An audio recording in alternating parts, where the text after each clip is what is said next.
welcome to the Everyday Board Game Podcast with your hosts, Daniel. And Daniel. Wow, I kind of sped through that. I apologize, Daniel. It's all good. I don't know why I felt the need, like, I was caught off guard by the, all right, we're filming Click, and then, oh, thank you for calling. Went back to my call center days of, thank you for calling. How can I help you? Oh, man, that was like the worst job ever, and I was only there for like 3 weeks. I was there for 4.5 years at the first one. Volt? No, it was for DirecTV. Oh, okay, yeah, Cytel.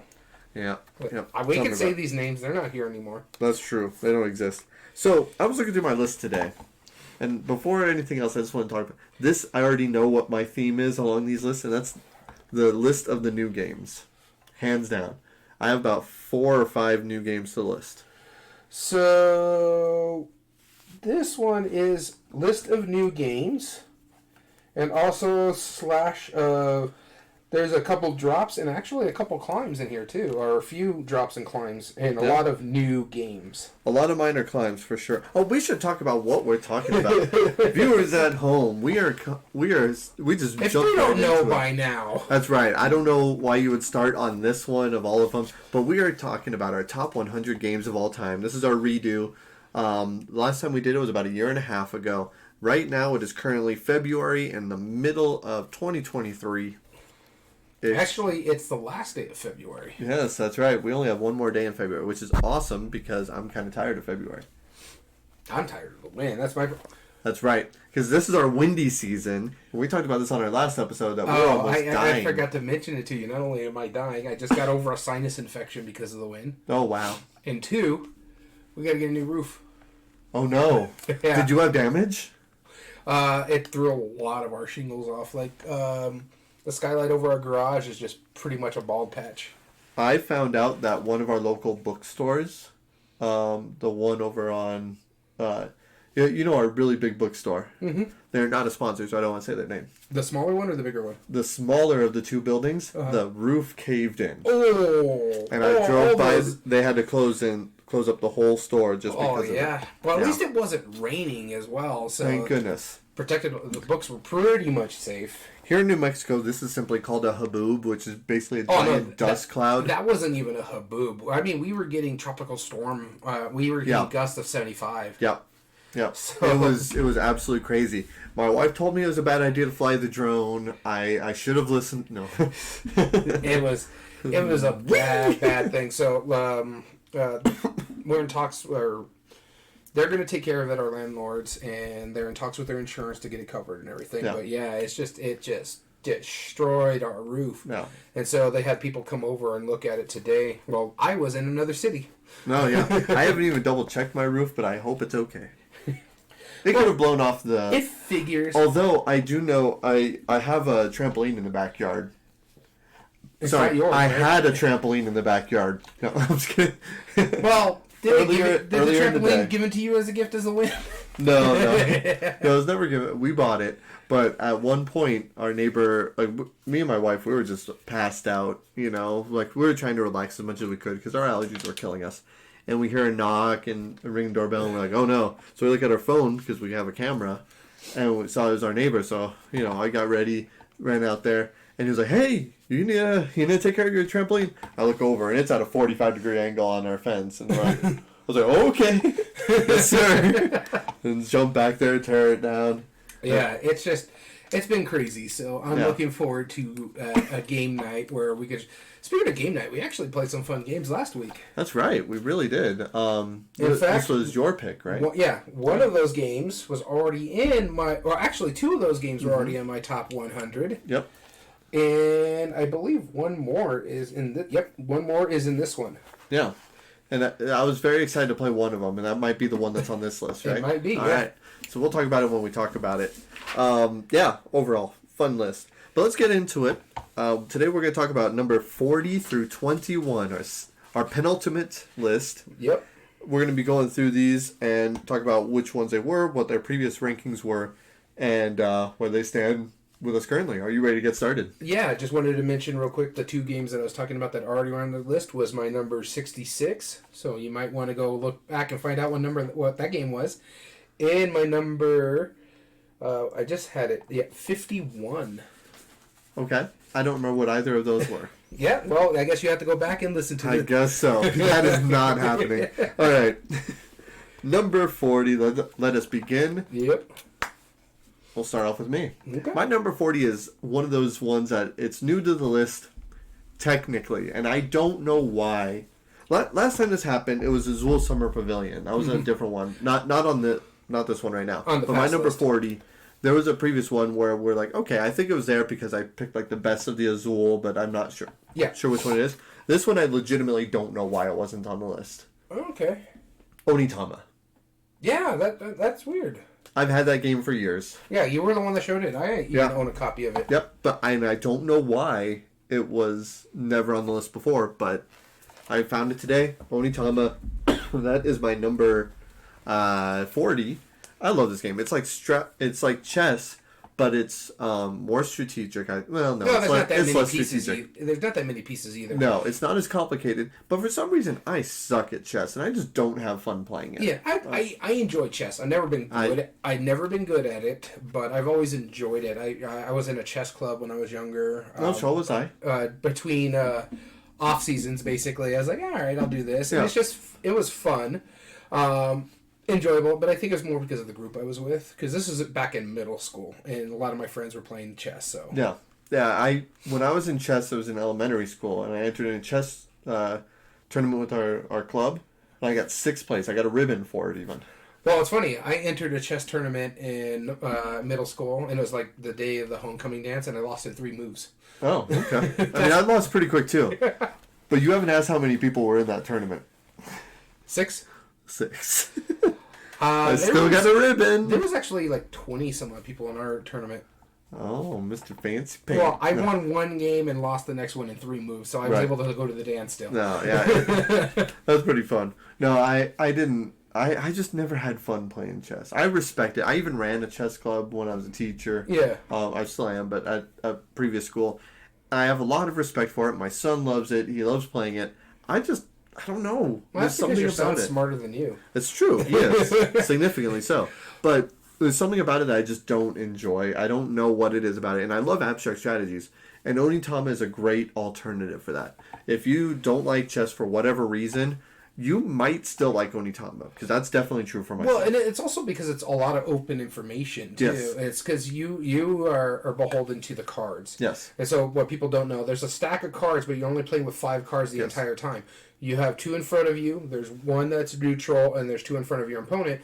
And anytime you use a card to move a piece, you have to take that card and put it in the middle and take the one that's been sitting out. That's right.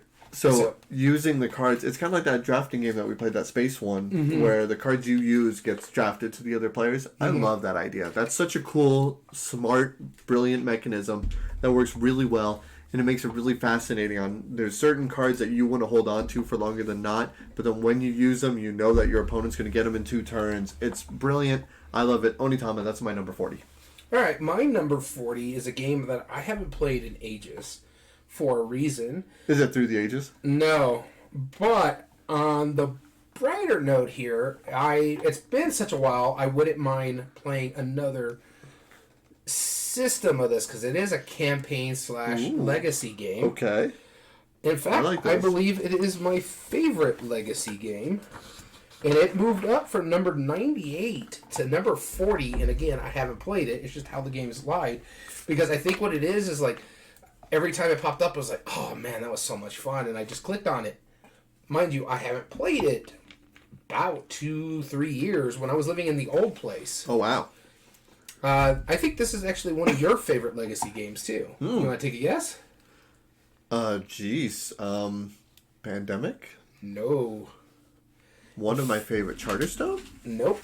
I think Pandemic fell. It went from 11 Betrayal? to Betrayal Legacy. It is one of my favorites, yeah. Betrayal's awesome. I really had a blast with this game, and every time it came up on Pub Meeple, I was like, oh yeah, that was so much fun. And when we talk about when our top 8 debates about memorable moments or creating yes, it was. a game immersion, because there's a whole rule in that thing, when you take a certain piece out, you have to come up with a chant, and you have to do it every time. And we came up with a chant and did it every time. We held true to it. And then we yelled at each other for not respecting whatever that thing is, because I don't want to give spoilers on it, but Right. My favorite part about that particular item, and again, there's not this isn't spoilers, but none of us really trusted it. And whenever it was in front of one player, we'd just be playing, and then as throughout the course of play, suddenly it would appear in front of another player, and then like, they would look at the player next to him, was like, and It was like, I don't want this juju over here, and somehow you snuck it to another player. Yeah, exactly. That was one of the funniest things. That was a great moment. My favorite thing about when that happened is like, because we had one friend that always showed up later than the rest of us, Yes. and so we had it all set up, and we were just waiting for him, and he was on his way, and so we'd always set it in front of where he's going to be, and he'd come in, come on, guys! Yeah, that just that one portion of the game alone was just so phenomenal. And the thing about it, I like it too, is the way they did the legacy part of it, Yes. where you're technically not playing the same character, but you're playing the same family every time you play it. So I really, really did enjoy that, because this is supposed to take place over several, like at least 100 years or something like that. Yeah, 300 years? 300 years or something like that. So there's it's a generation every time you play it. It's like a time jump every time you play it or something like that. Oh yeah, 1600s to like almost modern day. Yeah, so it was a blast. I really do enjoy it. In fact, it's been a while since I played it. So, and this is what I always said about legacy games. Yeah. If it's been a while, I'm not going to know all the story itself, because the decisions you make as you go through the game, or you win and lose and stuff like Pandemic Legacy, I probably wouldn't play again, because in the basic Pandemic, that's what you're playing. You're doing the same things. Sure. I'm never going to get that aha moment in Pandemic Legacy 1. But Betrayal Legacy, there wasn't a true aha moment, but it was more just the stories that you're making with the other group in there. And the fact that it can change every time, too. Yes. So I really, really did enjoy it. So Betrayal Legacy, my number 40. Awesome. Number 39. I'll start us off again. Okay. This one is legitimately new to my list. It is a cooperative game that I had just played recently. I played the simple version. I tried playing the app. And then I finally bought the full version. By bought, I mean I received it on Christmas. And even after one full play, I've had a lot of partial plays, but after one full play, this had to go on my list. I see why it's so ranked high. On Board Game Geek, it's like in the top 10 of all time. Just other people that do this kind of stuff. Podcast, top 10s, top 100s. They rave about this game. And you still haven't played it, right? No, I still haven't played it. Okay, I'll fix that one day. But it's... I've only saw one flaw in it, in that we played as a 4-player game, which pretty much everyone says don't. Don't. Which I get why we played it, but it took us almost 4.5 hours. Yeah, and it was a long time. And I think about it too. It's like another thing people say is that because there's certain things that you do that can be impactful, but if someone else has to do something because they have a really cool move, that can screw up your impactful move, and you're working together, and that could be a thing sometimes. Yep. No, it's stressful. So specifically, this game is Spirit Island. Now, I ranked Spirit Island. I first played Horizons of Spirit Island, which is the Target exclusive. Yeah. Like $30, great introduction into the game. I like it a lot. It's pretty much the it same doesn't thing. make it an introductory game. It's pretty much the same thing. Yeah, I saw a good 1 to review. 3 players rather than 1 to 4. Yes, 1 to 3. And honestly, you shouldn't play a 4. You really shouldn't. Not just Horizons, but even the base game. It's just too long, honestly. But I played it on the 1 to 3 version. 2 players is fantastic. 3 players is still a little long. 1, I don't play solo games if I can play a multiplayer. Yeah. So I like it a lot, though. All the characters are different. It's really cool strategy. The timing on some of the cards can be fast actions, so you play them before the settlers take their actions. Some of them are slow actions, so you take it after. Finding out that timing of where they're going to ravage the ground, where they're going to settle, where they're going to build up even more. There's all sorts of different variables that you have to consider, but have legitimately good thought.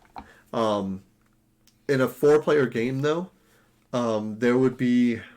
You would plan out a whole turn, and there'd be one slight wrinkle, and then everyone would have to replan all their turns.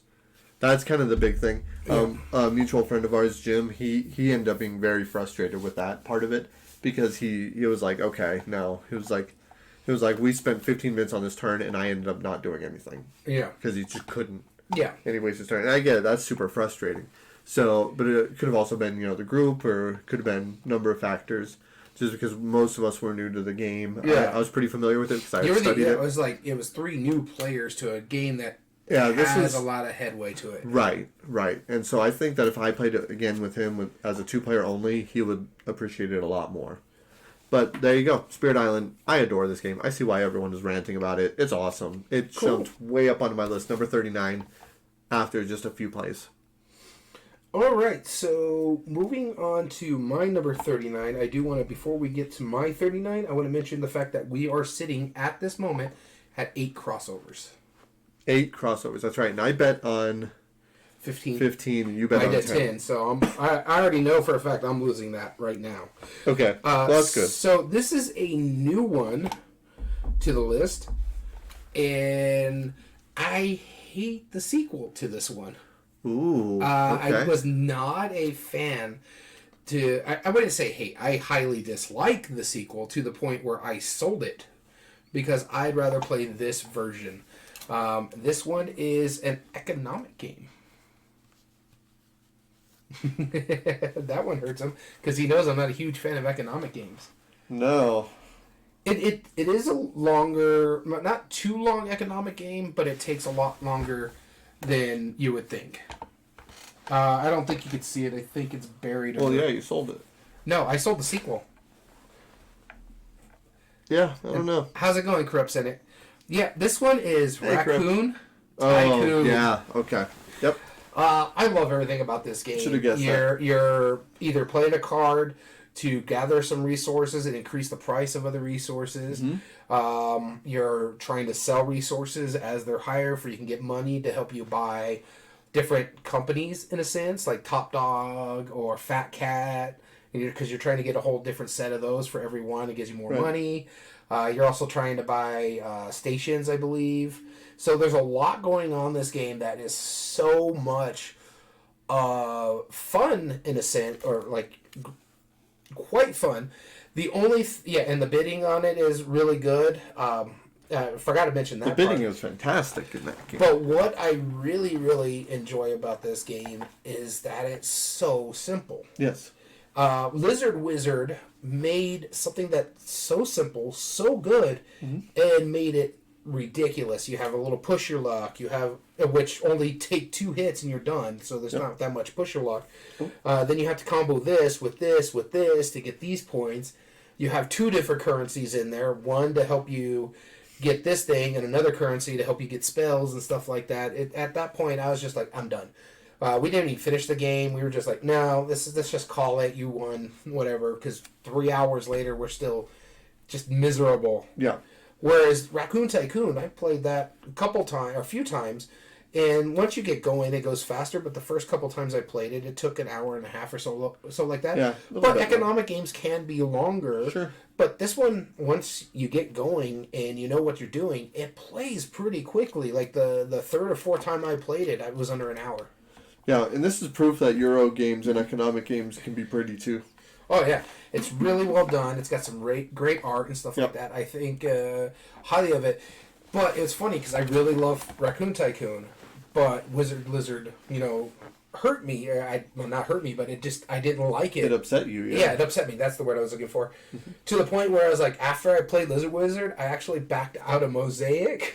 Because I'm like, I don't know. I've heard really good things about Mosaic. I may pick up myself a copy if I find one. Sure. Yeah. But honestly, I wasn't going to pay that kind of money on a Kickstarter when I wasn't sure. Especially after the 2 games I played, I really, really enjoyed one. And I really, really disliked another. So it's like, from what I'm seeing with this company, I'm either going to really, really like Mosaic or I'm going to really, really dislike Mosaic. One thing that I really found fascinating with that is, how I like little subtle but really ingenious, little nuances. Those are my favorite things in games. If I find a little smart nuance, like in Scout, how the card you take from the other player, you put it in your hand anywhere. I love that. Mm-hmm. This one, the supply and demand aspect of it, when you sold the cards, you sold it at the price and then reduced it by the number of cards you sold. No, the resources. The resources. So the way this one worked is that when you play a card, I love that. You gain the resources from the top, and you have to choose which resources you're going to get. Right. So sometimes it'll have anywhere from 3 to 5 resources, but you can only ever pick 3. But if you had something that gives you a bonus every time you take this resource, you get an extra one of that source. Right.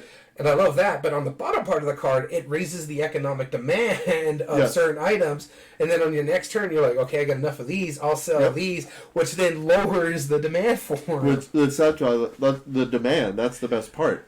Is because if I sold 3 of those resources, right, then it lowers it by 3 spots, but only after I get that. Yeah. So if it's at value to 8 or whatever, and then I you get sell 24. 3 of them, you drop it to 5. Yeah, you drop it to 5. Yeah. That's such a smart, simple way to do that. I like that a lot. Yeah, I love that game. In fact, I found a Kickstarter exclusive expansion in the wild. Wow. So, yeah, that's why I have the big box and those big chunky wood pieces now.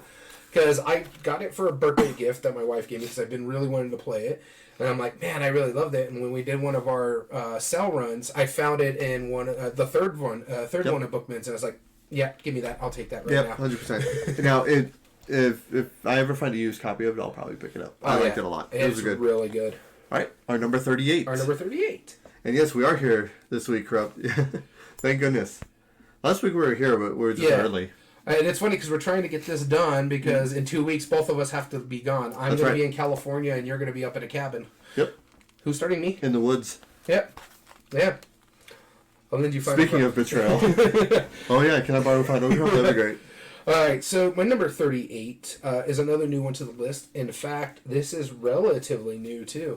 We only played it a few times towards the end of last year and early this year. Okay. And it's actually from one of your favorite designers and one who is climbing on my favorite designer list. So anytime I see his name, I'm like, okay, I'm intrigued. Is he still alive? Oh, yeah. Okay. Then it wasn't who I thought it was. So... I mean, I have a lot of designers I'm really quite fond of. We've actually had him on the show for Board Game Breakdown. John DeClaire? John DeClaire. Okay. All right. I figured out who it was. This one is Ready, Set, Bet. Oh, yeah. To me, it's not a great game. It's not a perfect game, but it's a fun game. Yeah? And that's the big thing is, because it's really, it gives you, like your railbird, like your at real horse races tracks, especially when you're using the app because you're sitting there, go number 2, and stuff like that. So you want them to keep moving. You're trying to place your bets. You get special powers that allow you to do something as you're going along, and you're trying to make sure you have your proper bets in there. I love the real time aspect of it. I'm not a huge real time player. Mm-hmm. I don't like a lot of, there's a few, like Fuse, this one. A lot of it is really, really fun. Or what was the most recent one we played? Project Elite. That was a good one, too. Mm-hmm. But there's also others that just stress me the heck out, and not in a good way. I just no, I can't do this. Pendulum is one of them. I like the game from what I've played, but because of the real-time aspect and the worker placement part, it stresses me out. Especially since in solo you have to play that way, whereas in the normal one you can learn the game without playing you do it turn by turn. Yeah, and so I like some real time games, and this one does it because this one is just straight fun. You get mad at someone for taking a spot that you want to go to, but if you have a player card, you can just piggyback off that person, like we did, and it's hilarious because you just have a group. Like when we played it here, there was a group of us, the 4 of us, just yelling at a screen that my wife had to come up front to see what was going on. So yeah, it is really, really good. And Corrupt, I do want to try Rolling Heights. I heard it's really good. Yeah, me too. All right, my number 38 is rose 2 spots from number 40. Okay. So very, very much stable. So it would have been in the same list the last time. Yes, it would have. And on top of that, this is one of your favorite Spiel des Jahres winners. Spiel des Jahres winners? It is a Spiel des Jahres winner, and it is one of your favorites. Is it new-ish? No. It is about 2006. What is it? El Grande? Nope. Okay. That was much older. Oh, that was much older. That was like 98, I think. Something like that. Huh. Yeah, I'm trying to think of all the Spiel des Jahres winners. That, from 2006... Mm-hmm. I know it's not Dixie. It's set in Germany. Oh, Turning Taxis. Turning Taxis. All right, that was too obvious. So, yeah, Turning Taxis. Oh, no, I do like Turning Taxis. I think it fell off my top 100 though, and it's just because we haven't played it. Yeah. I think if we played it again, I mean, it's another one of those really simple systems. On your turn, you're going to take a a taxi card and add it to your chain of them. But you can only ever add it to the left or the right of them. You can't ever change it in the middle, but you're trying to get them in a row where they follow a pattern. And if you can continue doing that, there's a little bit of like multiple turn press your luck, because that's a bad thing if that happens, where you can't add it on. But you're trying to get in the best opportunity, because you're trying to get different lengths of trains. You're trying to add your cities to your post offices to multiple cities. Whoever gets out most of theirs wins more than likely. It's based on points and stuff. There's some area control a little bit. There's all sorts of different regions around Germany that you can use, like 6 different types or colors or regions, whatever they are. Turning Taxis is awesome. I like it a lot. There's a reason it won the Spiel des Jahres, and yet it's another train game that I can go to that feels... It's not really a train game, but there's wagons, right? But it's kind of a train game, because you're building that pattern. And I love that same aspect. Like, Ticket to Ride, you're trying to collect sets of colors. This, you're trying to get paths, and if you get it correctly, it's awesome. If you like stuff like 10 Days in the USA and want a little more substance, this is a great version of that. I like being able to get that whole path and space it out and go, okay, well, if this goes here and this is here, well, then I could probably but do I want to wait to see if something good comes up, because I see you're going to sell, I see you're going to do this. There's a lot of things going for it. And then on top of that, you have the 4 little experts, and they provide you an extra ability. Whether you could draw an extra card, or play an extra card, or refresh the row, hoping for your best, and you can play that during your turn. I like that mechanism a lot, and I think it's a really fun game. So Turning Taxis is my number 38. All right, so I looked it up. Turning Taxis went from 99 on my last list. It dropped to 145, and I think it's just from lack of play. Yeah, honestly, I think so too. This is one of your more favorite the Spiel winners, yeah. Mm-hmm.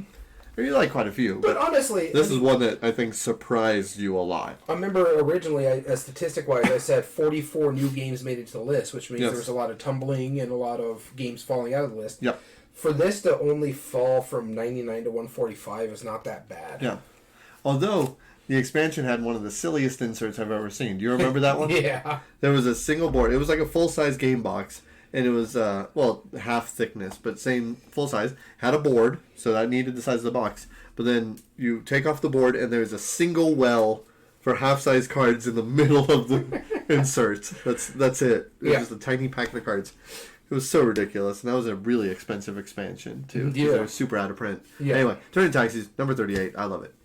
Ready to go to 37? Number 37. All right. I am not prepared yet for number 37, but I'll be jumping into it. My number 37 is a game that I know you really like on top of it. This jumped from my number 80, and I think it was because I showed it to you not too long ago. And it is an oldie but a goodie, and when I showed it to you, you're like, man, okay, I see what it's all about. And now you are super intrigued by every game that this designer has come up with. Sid Saxon? Yes. Buried Treasure? Nope. This is his trading game. Oh, Bizarre. Yeah. Bizarre. It's so cool. If you like Century Spice Road and like that comboing idea, being able to convert one thing to another thing to another thing to another thing, this is like that idea, because you have 5 different colors of tokens. You're trading some tokens in for others. They have multiple different trading cards that you could do. So, like, you might be able to do an action to trade 1 red to, like, 2 greens and a yellow. And then another one, you might be able to trade 2 yellows for 2 blues. And then another one, you might be able to trade 2 blues for a green. And you're trying to convert these. It's not a deck builder, because you just have the tokens. Yeah. But you're trying to convert these to get the best combinations to fulfill orders. All of the orders have 5 gems. Efficient as possible. Yes, because it rewards you, and this is the only game I've ever seen it do this. And I'm sure there's something out there, but I have not. Out of all my thousands of games I played, I've not seen something that does this yet. And this was made back in the 60s. Yeah. What you do is that, depending on the tokens you trade in, because, like, let's say I have a card in front of everybody that has 2 whites, 2 blues, and a yellow. Okay. If I trade in those tokens to buy the card, the number of tokens that I have after remaining determine how many points I have. And the fewer that is, the more points it's going to be worth. Yep. So, for example, if I have 0 tokens, I might get 8 points for this card because it has a star on it. But if I have 1 token, it's 5. If I have 2 tokens, it's only 2 points. Mm-hmm. And then from that point on, it's like then it's only worth like 1 point. So if you get super good at finding a way to manipulate these tokens, and I got really lucky that one. yeah, you got really, really lucky. If you manipulate these so well, you will get the most points from it. Mm-hmm. It's really cool. A bit part of that too, when we played it, is that you were helping me. You're like, okay, I'm going to take this because it's going to give me good points, and the next one comes up, I'm like, cool, and then I'm out, so I get 8 points for that. You suck. Yeah, and it works that way every time too. I'm shocked where it was on my list. I think it's just because it got to the point where I wasn't paying attention too closely. Like it had like different games up, and it might be not what I was used to cover wise. Right. But I honestly was telling you the other day, it was at 300 on my list. Yes.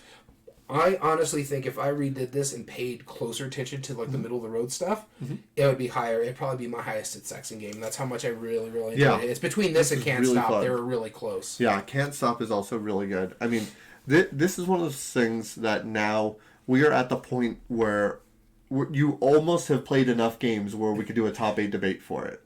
And I will push you to that point. I have enough games that between all of the ones I own that he's designed, I can get us past that top 8. Well, I know for sure Acquired, Buried Treasure, Can't Stop. Sleuth. Yep. Bazaar, yeah. And there's more. But I think those are the main ones. And then if we get like Key to the Kingdom. Focus is another one. Yeah. Yeah. You haven't played that one, no. Yeah. Yeah, Focus is cool. There's another Spiel des Jahres winner, actually. It was Nice. Focus. Yeah. So anyway, I digress. Bazaar, I love that game, and there's a reason it jumped up on my list because our one play of it just reminded me how much I liked it. All right. So moving into my number 37, I'm just checking something real quick. Yes, this is my highest dexterity game. It's actually tumbled a little bit. It went from 18 to number 37. It's just because I haven't played it all that much. It's I have great fond memories of playing this game. I even have a not a real copy of it because a friend went out of his way and made me one. Oh yes, I know what this is. Yeah, I gave you a little hint when I said it. Tumbling dice. And it took, like I said, it took a bit of a tumble. And you get mad at me for these puns. Let me tell you something. I was just giving you Hand me that lightsaber. I was giving you hints. But yeah, no, this is a great dexterity game. In fact, like I said, it's my favorite one. And in fact, I think it's the only one on my list. But it's real simple. You're just rolling a set of dice down a tray or board. They have little pegs. Depending on what the pip number is, you multiply it depending on the level you have. You could either help your opponents or hurt your opponents, because if you knock their dice, sometimes you can flip it to a better pip side for them or a worse pip side, or just knock it off completely, because once everybody takes their turns when you score up. Yes. And then you keep going over a set number of rounds. I believe it's 4 rounds. Whoever has the most points win that game. I really enjoy this game. It's just so much fun, and you can have as many players as you want. We played a giant version of it at a convention, whereas like drywall, insulation foam, insulation foam, inflatable dice that we're we gonna throw like 10 feet down the way. But we're just having a blast playing it. It's so fun. I like how it was inflatable dice, and they had to put little colored tape. This way, I'm yellow, I'm blue, and stuff like that. But it was phenomenal. I really do still thoroughly enjoy this game. It's still in my top 100. It only dropped 19 spots, so it's not that significant. It went from 18 to 37, so it's just a phenomenal game. I really, really do enjoy it a lot. If you ever go to a convention and they have tumbling dice out there, try it out. It's really fun. Really easy to learn. Super fun. Chuck dice. If you can get a copy of it, it's not super cheap because it's really good wooded pieces and the dice. In all honesty, you can use the dice that they come in there, and then just go get yourself like a tinsy or something like that. This way you can just have more dice to have big. Because this is a great party game as well. For I played it with like groups of 12. Yeah. So it's so much fun. Awesome. Good pick. Number 36. I'll be starting us off. Okay. My number 36 is an oldie but a goodie. It climbed up 50 spots. It was 86 last time I ranked it. And I think at that time I was like, okay, well, it's not that good of a game. Maybe I need to rank it lower to justify it, And then this time I was like, no, it's just fun. Who cares how good it is? Yeah. And it's a classic dice game. I say classic loosely, as about 10 years old. Honestly, that's what I was saying about Ready Set Bet. It's not John DeClare's best game, but it's just fun. No, and this is a Tasty Minstrel game, and it is by no means their best game, but it's really fun, and it's a press your luck dice game. Oh, is this the dungeon one where it comes like Dungeon Roll? Yeah. Yes, Dungeon Roll. It comes in a little treasure chest. Yeah, you have treasure tokens inside of it, experience fun. points. Yeah, it's just fun. At the beginning of each round, you roll all of your party dice, and then every time you go a stage further, it adds one more monster die to the group. Mm-hmm. So the first level, you're only going to roll one. The second level, you roll 2, then 3, then 4, and you keep going until you decide to, or you can't. You roll 3 dragons? If you roll 3 dragons, you need multiple monster dice, or hero dice in order to defeat it. Yep. You have different types of heroes, some that have a specialty. Like, for example, the mage can beat all of the slimes because it matches the same color. Warriors and goblins. And there's a lot of those same things where, like, this thing, like the thief, could take as many treasure tokens. But before you take treasure or potions, you have to first get rid of the monsters. And so there's a lot of this give and take of choosing like what you want to do, when you want to do it. And there's multiple times where you'll have like a treasure in front of you and you're like, it could be worth a point, but I didn't want this die for the next round just in case a dragon's rolled, Yeah. And you have some of those pretty legitimate choices. Then on top of it, you have a character card, and there's so many different unique character cards that all have super abilities that are throughout it. And then once you hit 5 experience points, boop, they flip over, and then now they have leveled up, and they have a better ability. And so there's a lot of cool options, a lot of fun replayability. I don't know what's going to happen to it now that the company's pretty much done, and I hope somewhere picks it up. Like I hope they make like a really, really cool version of it. But I'm never going to get rid of my copy. That's honestly, I don't even need them to make a really, really cool version of it. Just give me something in the treasure chest because you just put it away. You can pull it out when you need to play it. Yeah. I do really, really enjoy that game. It's just been a while since I played it. It's a long time. You almost forgot about it, huh? Yeah, I couldn't remember the name of it, but I haven't played it since like 2015. Has me talking about it reinvigorated your idea? I want to play it again, but I'm not going to go out and look for it. Maybe myself. I'll do that on the next game day. Yeah, if I find it, I'll play it. Cool. Awesome. Dungeon Roll. All right, moving on to my number 36. I am going to count this as a crossover. I just don't know if you've said it already or if it's coming up on your list. I'm not too sure. But you have already mentioned it when you were mentioning your previous game. Century. Yep. Me specifically, I said the Golem Edition. Same game as Century Spice Road. It's such a smart design. And in fact, this went up from 42 to 36, and I know why. I've just recently played it quite a bit. It's a nice game to show to new people. Recently, that's what I ended up doing. I showed it to someone who's not really into gaming. I'm like, this is just so much simple because you play a card, you do what the card says, or you pick them all up. Yep. And it's really that simple. You're just trying to get all these stuff to pay for a golem. You pay for your golem. The first person to get 3 or 4, something like that, of the golems or whatever it is in Spice Roads,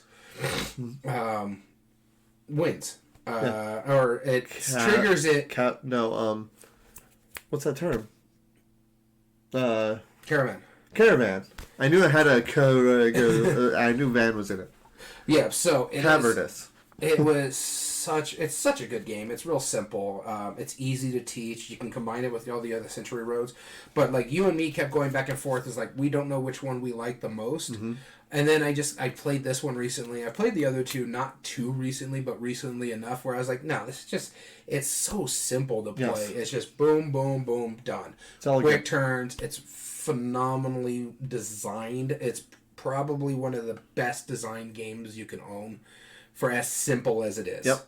And the components are good. The art's good. Yeah. Especially in the Spice Road version. The Spice Road version, I do have a problem. The cubes. Mm-hmm. They are hard to see, and you're all about trading cubes up and stuff like that. I still haven't played all 3 together. I haven't even played 2 together because I just go back as like, oh, I haven't played this in a while. Let me play this one. Oh, yeah, that's what this is. Oh, let me go play this one. Yeah. Maybe I'll combine them, and I still haven't. It's just they're really good by themselves. But like I said, I really do like the, I think it's a New World for Century, and this one it's Endless World for the Gollum editions. I go back to, and I love worker placements, but I just keep going back to the simplistic, play a card, gather your resources, spend your resources, pick up your cards. That kind of thing. I just love that game. Once you got your combo going, it's just works so well. And I also like the fact that when you're trying to buy new cards, it has that like Small World feel where like if you really, really want a card, you have to pay your gems. Best bet you want to pay like your yellow gems, but sometimes you do want to entice someone to go for that other card with a better gem because you really need that card that's over there because it'll work perfect with your engine. So I really, really do enjoy this game. Very cool. All right. On to the next. Number 35. My number 35 is new to the list, and I blame you. Yay! Blame me all you want. So, I don't regret my decisions at all. How dare you? There you go. This is a historical list right here. Well, for a couple stuff. Wait, a historical? Mm-hmm. Wait, hold on. What do you mean by historical? Like this is a historical theme? Maybe. When would I ever show you a historical game? You did, and you love the mess out of this game. This is one of... Is it one that I own? Yes, it is. I own a historic... Oh, is it a Feld? Nope. That's the only one I know. I'm going to say the name, and you're going to shoot yourself in the foot. It's ready. Trekking Through History. Okay. Wow, you kicked the camera up. Apparently. Trekking Through History. Yeah, okay, this counts as historical. Yeah. Yeah, technically. In fact, you can learn about certain things in the back of the cards. Yep. I love this game. It's so simple. It's like you're just pulling a card from the timeline. You can spend a gem to quit forcing yourself from going too far. And it just is so well. And yes, you learning, but this one is so good. Great comment. And to the point where you're just looking at your card and you look at the back like, oh, that's kind of cool because it's like saying, hey, you went and took a bath in the great baths of whatever. You tried to save books in the Great Fire of the Alexandria Library and stuff like that. I love everything about this game. One, I'm a big history buff. I love historical stuff. Yeah. There's other stuff that really intrigues me about this game because of what it does mechanistic-wise. The ratchet is what a lot of people call it, where you can go so far ahead, but then you have to wait on your turn if other people are so far behind you. But sometimes it's a good idea because this is I have like a BCE card. There's all like 1400 ADs out there, so maybe I want to jump like 5 points ahead to see if you guys could shuffle up a BCE for me. When you take that card, you get the resources from it at the bottom of the card, but not only from the bottom of the card, from the locations that it's at. It does really, really well. Once everybody hits 12 o'clock, then we reset everything and go to Arrow 2. And what's nice about that is that if you hit it at the right time, you get some extra victory points, and everything just starts comboing. You're trying to decide how long you're going to make this run. If not, then should I close this out and start a new run for I can start making points? Because every card that you get into that deck becomes more points for you in a run. So, and they compound. So it's like 1-2 cards, that's actually negative points for you. But once you hit like 4 cards, okay, you're getting 4 points. And then if you get 10 cards, you're getting 30 points. And everything after that is just 3 extra points in that run. But it's just so good. I really do enjoy this one a lot. You know one thing I really like about this game, and I've talked about this every time we talk about this game, is it seems almost like 2 different games that are combined together. Because you have your itinerary and putting the cards in order. You really do have a chance of winning at excelling at either of those. But you want to be efficient in both. And it works so well. I mean, the fact that you get to learn on top of it, and it's not forced upon you. Yeah. But you're like, wait a minute, what is this? And then you just read it, like, oh, okay, that's cool. That gives players agency of something to do. Mm-hmm. If they take a wild turn, they jump way far ahead, like you did a couple times. Yeah. You know that. Yes, there's downtime for you, but you could actually like read these cards and it's like, this is interesting, and the art and the components and everything about it is fantastic. Really good. In fact, this is my favorite of the trekking anything. If this is honestly the only one that I know of from this year that should be nominated for the Spiel. I agree. If this was in German, I think this would be a contender. Yeah, it's really and I think it would win it too. I really do. I think it might. It just depends on what else gets nominated because the way the Spiel's been lately. This is up there with Cascadia, right? It's elegant. It's a very well designed game, and it's your fault. Yes. Send your hate mail me. Yeah, no, I love this game. Number 35? Number 35, yeah. All right, my number 35 is a game that, talking about elegant and simple mechanisms, I like this one a lot. This was my number 58 on my previous list. It jumped up a number of spots, and that is because every time I play it, I love how simple the mechanism is, and I love the nuances of this game that I've talked about before, where what you're doing is you are taking an action by sliding a piece and taking either a certain number of fruit tokens or fulfilling contracts or using those to get different benefits and fulfill like boat orders, and when you send the boats out, they clear up more room on your space, allowing you to build up and do further actions and engine build without actual engine building. I love it, and then sometimes you could buy other action tiles you could put on your board, but again, they have to contend with all the other space, and you have this cool little slidey puzzle. Oh my gosh. And Corrupt Senate called it Juicy Fruits. So good. Well, this is our 9th crossover. This was my number 89. That's right. Juicy Fruits, great components, pretty decent art, wonderful mechanisms, and plays efficiently and elegant. It's hard for me to get up when we get this high on our list. If it's not elegant and if it's not just an absolute brilliant design, there's a hard time it's going to get up here. Now, there are some that are, nostalgic for me, like Dungeon Roll. I wouldn't call that elegant by any sense. But Juicy Fruits and Bazaar definitely are. Oh, yeah. So, Juicy Fruits, that's my number 35. No, that's a really good game. In fact, it was in my top 100. And I find it funny is that when we did our original top 100, we had only played this maybe a month before we started doing the rankings. And we haven't really played it much since, but it's still in our top 100. Yes. It's squeaked in that one play for both of us, and it's still in our top 100. That was one of those games where you're like, now you're probably going to go buy it eventually. I have it. Oh, you did? Yeah, it's down at the bottom. You can't see it because of the other stack there. I see it. Just the corner of it. We've played like 8 times. Yeah, we really do enjoy it. And it so good. What's funny, it took us longer to read the rules and actually play the game. You played 8 times? Yeah. It took us longer to figure out how to play the game than it does to play the game. It's so smart. I like it a lot. That put Capstone on the map for me instantly. I was like, wow, okay, I'm interested. It was really good. I don't totally like the art that much. That's my only drawback to the game. It's okay. Fine. It's the components really takes it through the roof. Yeah. Games I can play with my 10-year-old daughter that are good instant hits with us. Yes. And not only just that, you can have fun playing with kids playing this game, and you can lose and also still have fun. That is true. The art does seem like a bad phone game. Yes, it really does. All right, number 34. All right, I'll start off this one. This was my number 87. Another timer up on my list. I'm starting to realize that a lot of these are old favorites. This has been on my list for a long time. I've had this game since probably about 6 or 7 years ago. Okay. And this is, I believe, my favorite in a series of games. And this is the only cooperative one in the list. This series has about 12 games in its title. And this one of them is one of the few cooperative ones.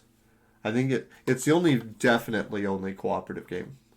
There's one that has a little cooperative version.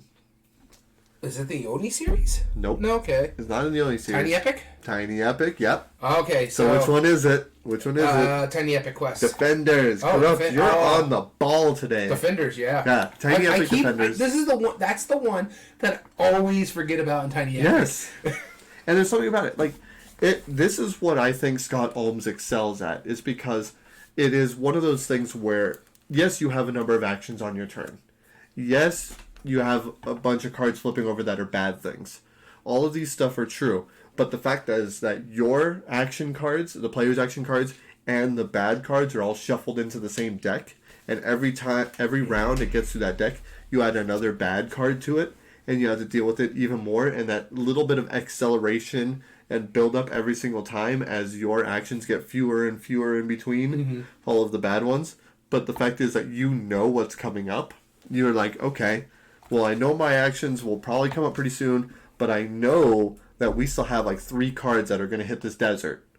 We need to make sure that that doesn't fall. I love that knowledge of slight variables adding in every round, but having that previous knowledge that you can build off of and keep defending from it. It's kind of like almost a co-op deck builder in a weird way. There is no deck building really, but it's kind of like that. It works so brilliantly. I like Tiny Epic Defenders. Probably my favorite in the series. I'm pretty sure that is my highest ranked. I do need to play it more. Quest is still my favorite. Yeah. Mind you, I still haven't played Dungeons, and that's probably might jump high on my list. It might. Yeah, I know how much you like a dungeon crawl. I love a dungeon crawl. But I do really like Quest a lot. Defenders, again, is the one I keep forgetting because I've only played your copy, and that was years ago. Yeah. In fact, it didn't even make my list because I haven't ranked it or haven't put it in my statistics. You haven't played it since at least before you were tracking your games. Wow. So that's at least 2019. Yeah. It's a fun game from what I can remember of it, but to me the Tiny Epics are just hit or miss. Yep. I had really good times with some. I had meh with a few of them, and there's just ones I loathe entirely. Yeah. You know what was funny? I was teaching games at the shop the other day, and that just reminded me because I was talking with one of the players, and he hadn't shown up for probably a couple of years. Like, I haven't seen him in a long time. I was like, dude, come on in, come play games. He was like, all right. And he sit down with this friend of his, and they played Millefiori, and they fell in love with it. Who hasn't? Of course. And then I looked over, and he's on his phone, and I'm like, okay, maybe he's texting someone. I look over, I'm like, wait, I know that green color scheme. I was like, that's BG stats, isn't it? And he's like, yeah. I'm like, that's right. Give him a high five. Millefiori? That one is really good. In fact, it made it into my top 100. I think it was like 45. After one play, and he doesn't even own it. And I don't even care much for a lot of Knizia games. No. Well, that's because you hadn't played enough of the good ones yet. Well, yeah, it was 45. Yeah, I think you're starting to like be like, okay, I'm starting to understand Knizia in a style. They're so different, but he does. Well, certain ones. The ones I have played, I haven't liked any of them really, other than one. Until Millefiori and Ruja Sindar, which is like 2 of his newest ones. Yeah, those 2 new ones. But I mean, like, I get like Lost Cities, I can't stand. Lost Cities, I understand that, and Raw, I understand. Raw was fine. I want to play that with more people. More players. I don't think it works too well with 2 players. It doesn't, and that was a hard. But I mean, some of his other ones, like My City, is decent. It's not bad. But like, I mean, Ingenious is awesome, and I don't think I've shown you that one yet. No. So 34, right? 34. All right. So this game, I adore. I like this game a lot. You're a big fan of this game, even though you don't like the theme that's on it. This actually fell out of my top 10. Is it a cat game? No, it fell out of my top 10. It was number 8 originally. And I think it's because we finally finished it. It's kind of campaign style. I'll give you a hint, and it'll hit you right away. Deck builder. A deck Clank? No. No. Deck builder campaign? Mm-hmm. Legendary? No. Not that Legendary's not a campaign. A deck builder campaign? Mm-hmm. You're gonna shoot yourself in the foot again. Again. All right. Here's my other foot. No, don't do it. Here's my other foot. Ready to shoot. All right. It's tell me one. Harry Potter Hogwarts Battle. I actually really like this game. That's what I said. No, you like this game. You don't really like the theme. I don't like the theme at all. Yeah. Harry Potter. No, it doesn't need to be Harry Potter.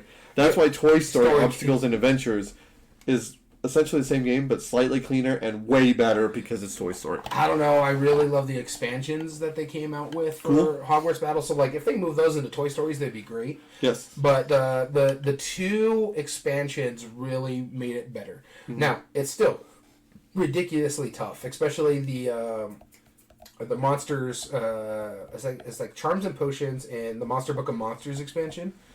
Because a lot of the stuff they took from the base game, they made it much more difficult in that one because, like, you have to meet these certain requirements before you can fight all these guys, or you can fight all these guys and then have to meet these certain requirements before you fight the big baddie, which is mostly Voldemort the whole time. Yeah. But yeah, no, we had a blast.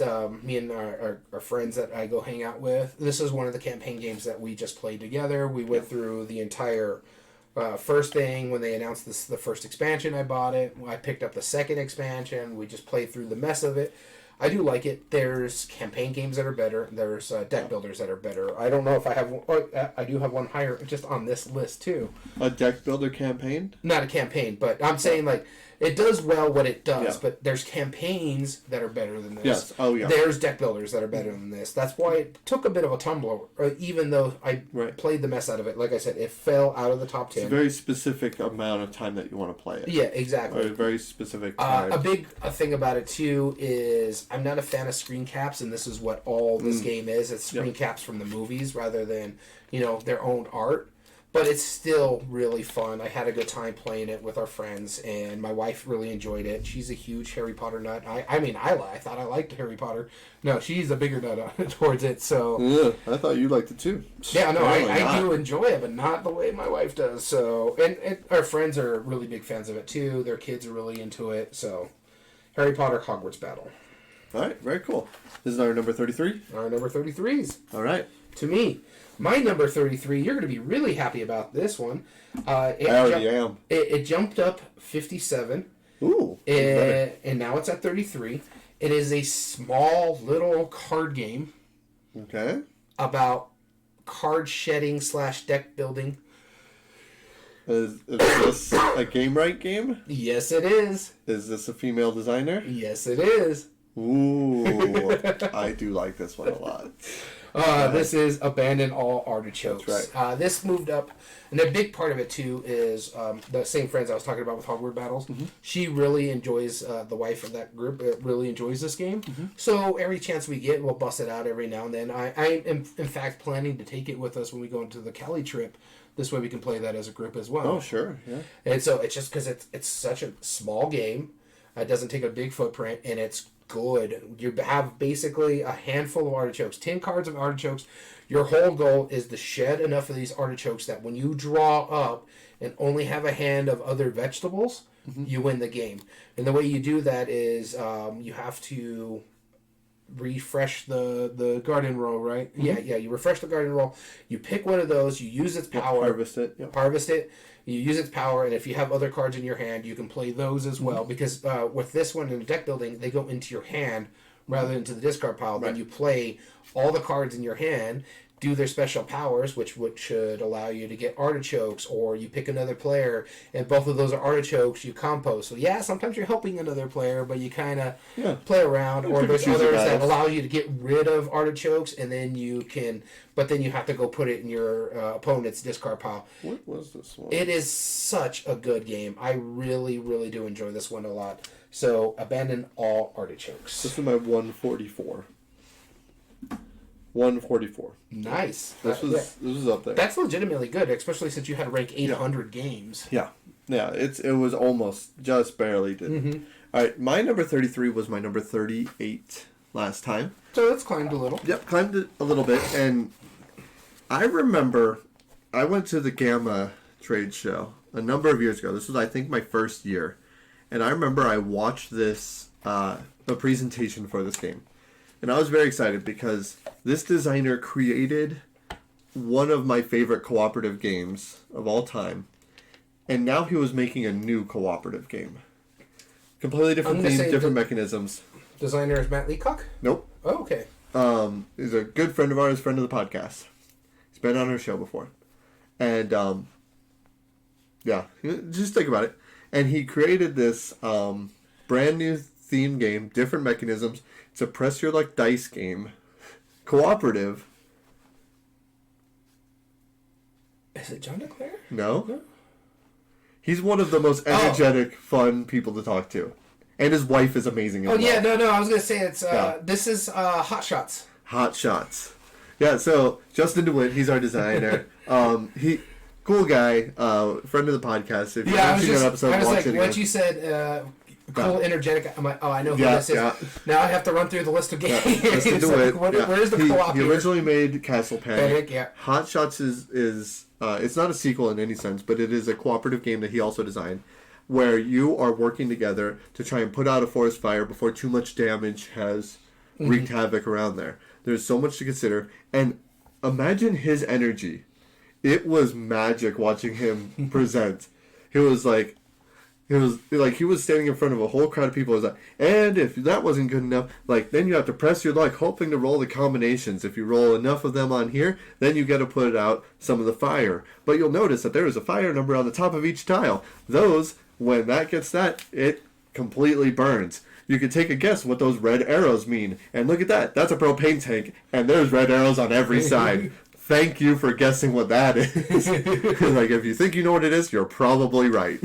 And when that happened, everyone was just like bawling, laughing. He has such a great presence in front of it. Yeah. He's so fun. His wife is such a Anne Marie is one of the nicest people. Not even in the board game industry, just in general. She's awesome. And so we need to get her on one of these days. She's such get her input from the actual board game board of directors perspective. But anyway, I digress. I love this company, Fireside Games. I like almost every single game that they've produced. And then on top of it, he comes out with already a fun theme with firefighting. Yeah. Already a solid mechanism. Push your luck.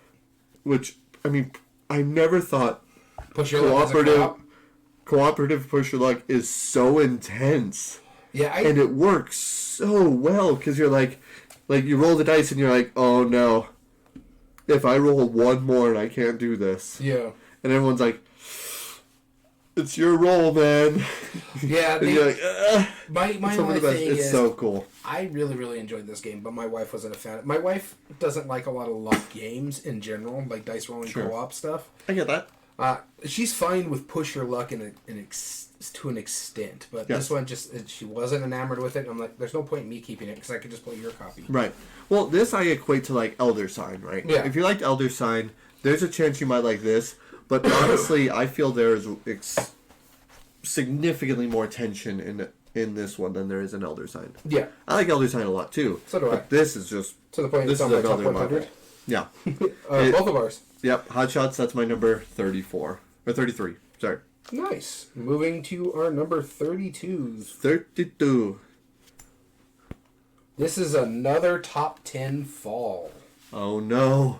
And I know why. I still adore this game, but there's just a lot of other games that I want to play more than this one. Mm-hmm. It's still from one of my favorite designers.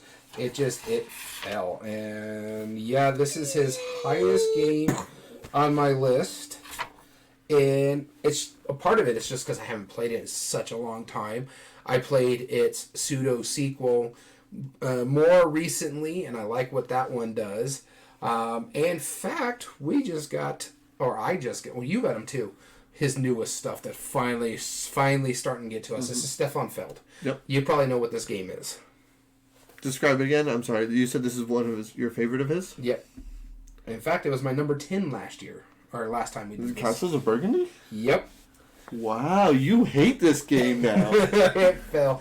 I do like it. Again, it's just lack of play. Yeah, honestly, you haven't played it in so long. I haven't played it in a while. And then I just recently played Castles of Tuscany, so that kind of hurt it a little too. It's so elegant. Yeah, it just, when you're playing those little chits, and then this goes up there, and now that's something for you to pull. Yep. And so I love what Castles of Tuscany does, but I still really adore Castles of Burgundy. My only thing is, I think it's going to keep tumbling if one of those games that we just got, I like it from everything that I've seen of, because I've been hunting that game for a while. Everything I've seen of what that game does, probably will jump it to my favorite game because it's card powers, just simple card play and stuff like that. And this that one I'm talking about is Bruges, which is now I think Hamburg. Yeah, probably. But yeah, I know Hamburg is one of them. I don't know if that was Bruges. Yeah, I think Hamburg is the Bruges because Amsterdam is the other one. And New York City is the other. Rialto. Okay. It's I can't remember what Macau. I think. Yeah. Well, something like that. Yeah, but anyways, Castles of Burgundy. It's still really well designed. It's still my favorite right now. In fact, I don't even think Trajan made it in my top 100, and that used to be my favorite go-to game. But it's just so heavy. There's so much going on in Trajan. I'll have to look through my list, but because it's been a few weeks since we did the other ones. But from if it did, because it'd probably be at the back end of it. But yeah, no, Castles of Burgundy. If you haven't tried it, at least try it once because it's really, really good. I like the choosing of the dice. Whoever's leading gets that extra die in a sense, or I forget what the white die does, but they have to roll it. Mm-hmm. But again, that's how it just adds a good tile. Yeah, good tile. That's what it is. Mm-hmm. But they also get to take the first choice, and it's like, don't you go there. We both of us rode fours. Don't you go to that spot. Use your four on my board. Mine are secret dice. Let's keep it. Use that four for something on your board. Don't go over there to the depot. Yeah, no. Why don't you trade in for some workers or something? Yeah, there you go. That's good. Yeah, so I see you have a 4 goods tile over there. You should sell it. Get the silverling that you've been looking for. Yeah, exactly. I really do enjoy Castles of Burgundy. All right. And that will be it for me. So my number 32. All right. It is another one that has climbed up on my list. My number 32 was number 50 last time I ranked it. So this list, I know I said a lot of them were new, but they're just jumping up. A lot of these are climbing up from previous spots. This one is one of the funnest party games that allows bluffing, but you can still win without having to bluff. Yeah, Sheriff of Nottingham. Sheriff of Nottingham. Yeah, it's so simple how it works. You just have a bag. One player is the sheriff each round. You're just trying to bring in some goods, like some apples or some chickens or some cheese or bread or whatever, right? But sometimes some dishonest people, not myself, of course not, probably somebody else might bring in some contraband. Now here's the thing. Once everyone has loaded up their cards into the bag and passed it to the sheriff, they simply go, okay, I have 4 cheese. And they declare how many cards they have in there and what type of good they are. Then at that point, the sheriff gets to decide if they're going to inspect it or not. And that people can say whatever they want to try and convince other people. That table talk is so important in this game, and it works so well. And every time I teach this to new people, I love throwing in all right, well, I'll go ahead and pass you this. But you know what? You've been such a great sheriff. I want you to know that. Here's 5 coin. You've been great. This is 4 cheese. Don't worry about it. I'm not bribing. And they'll say, it's like, sir, is this a bribe? No, it's a tip. It's a $2 tip for you, a $2 tip. Yeah. It's so good. It's so silly. It's like, and then another player is like, you know what? I don't trust him. Like, here's 3 coins for you to inspect his bag. And that's so good because you can throw people off of yourself as well. It's like, no, he's suspicious. Look at this guy. Well, I'm bringing in 7 contraband or something. It's shenanigans. You can win being honest because the penalty is that if the sheriff opens the bag and you were being honest and it is legal goods, then they owe you a fine for wasting your time. So that's the balance. So there's not always an incentive for them to do it, but they might be able to catch some good stuff on it. Yep. I love it. I think it's such a fun game. It's not my favorite game. Honestly, no, it has to be number 1. No, it's not even on my list. Mind you, I haven't played it since I started statistics, so... And it's just because I'm not a huge fan of bluffing games, and I played the mess out of this when it got reprinted. That's what's so good. Because it always played in the shop when we got groups, when I started hanging out with my peeps. That we played this one a lot in bigger groups because it can hold up to quite a few players. Yes, it can. But it's fine. It wouldn't make my top 100, but I understand and I respect what it does. Cool. All right, moving into our number 31s. 31. Did we already? You did your 32 already? Yeah, Castles of Burgundy. Huh. All right. Oh, by the way, I have a theme for this one now. That's the fall of the top 10. Ooh, mine is the climb of the 80s, apparently. So this is there's going to be a third top 10 fall in this set. But moving into my number 31, this was a fall from the top 20. This was number 16 last time we did this one. Yeah. And again, it's just this is a lack of play. I adore this game. I still really, really enjoy this game. It also has one of the most useless components of all time. Evernote? Yes, it is. Wow, it's bad that I can guess it by useless components of all time. The tree, look, it's gorgeous. It's beautiful. In fact, I know why it's there because it's the reason why I own the game, because I saw this played at a convention and I was like, ooh, what's that? Go ahead. Keep going. Oh, you're pulling the tree. It's such a phenomenal game. I really do enjoy it. This is the old tree. This is the cardboard tree. I have the wood tree in the box. But the fact that it has a big box and you can't even keep the big tree up... it's useless. In fact, if you're playing a 4-player game, if someone's sitting behind that tree, they can't see the board. And so, to the point, one of their expansions basically is the tree. There's a whole inlay that you put across it as the objectives, and then you may never see those cards. I get that. Yeah, that is a big an issue, especially since it's like this thick pile. But I really do. I have all the expansions. I want to play the expansions. I did enjoy the solo mode that I played on this one because you're playing against the rats, corrupted rats. It's got a really great solo mode. I do like playing this with a group. In fact, this is going to be one of the games I pick when I have another pick where it's not my Shuffle Shame stuff. And so I do thoroughly enjoy Everdell. I just want to play it again. Cool. All right, my number 31 is a game that is new to the list. And this is another one that helped cemented that Wolfgang Warsch is a fantastic designer. This is the spiritual successor to Quacks of Quedlinburg. This is the Taverns of Tiefenthal. Oh! That's right. Now, you weren't there when we played it. Yeah, you played it. Yeah. Taverns of Tiefenthal. It's engine building, dice drafting, worker placement, resource management kind of game, with deck building in it and some press your luck, and there's a whole bunch of other cool stuff in it. It's kind of like the kitchen sink board game.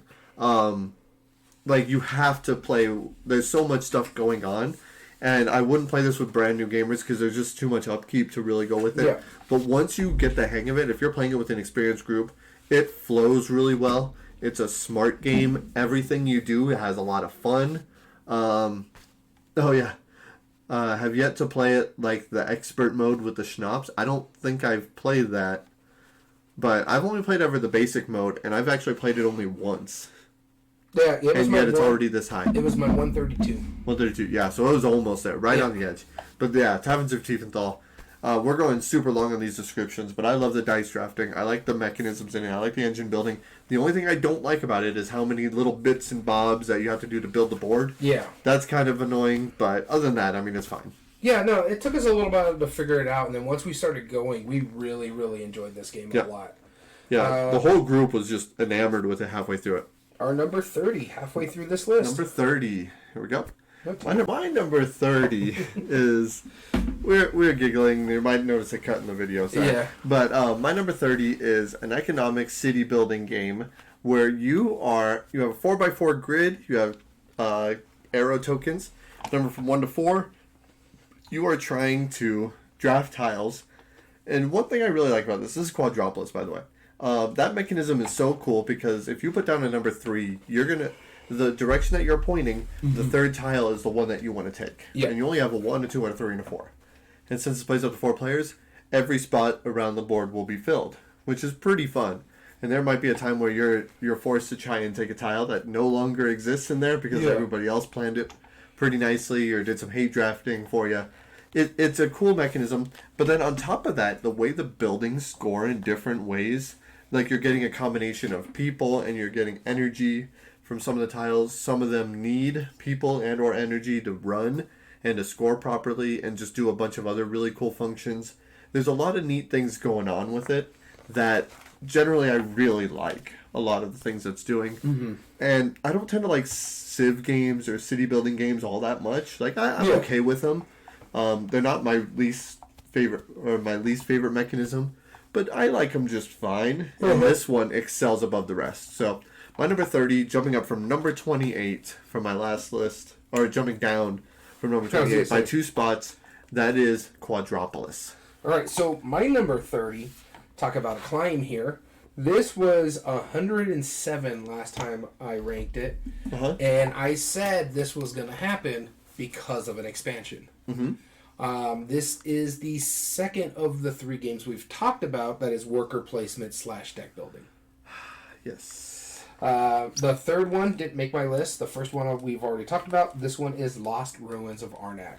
I really do enjoy this game a lot, especially because of the Leaders expansion, where it gives you get your own character, you have a special power, you're doing special things. It's just really, really good.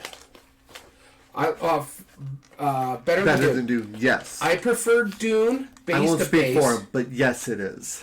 Better than Dune. Base to base, Dune is better.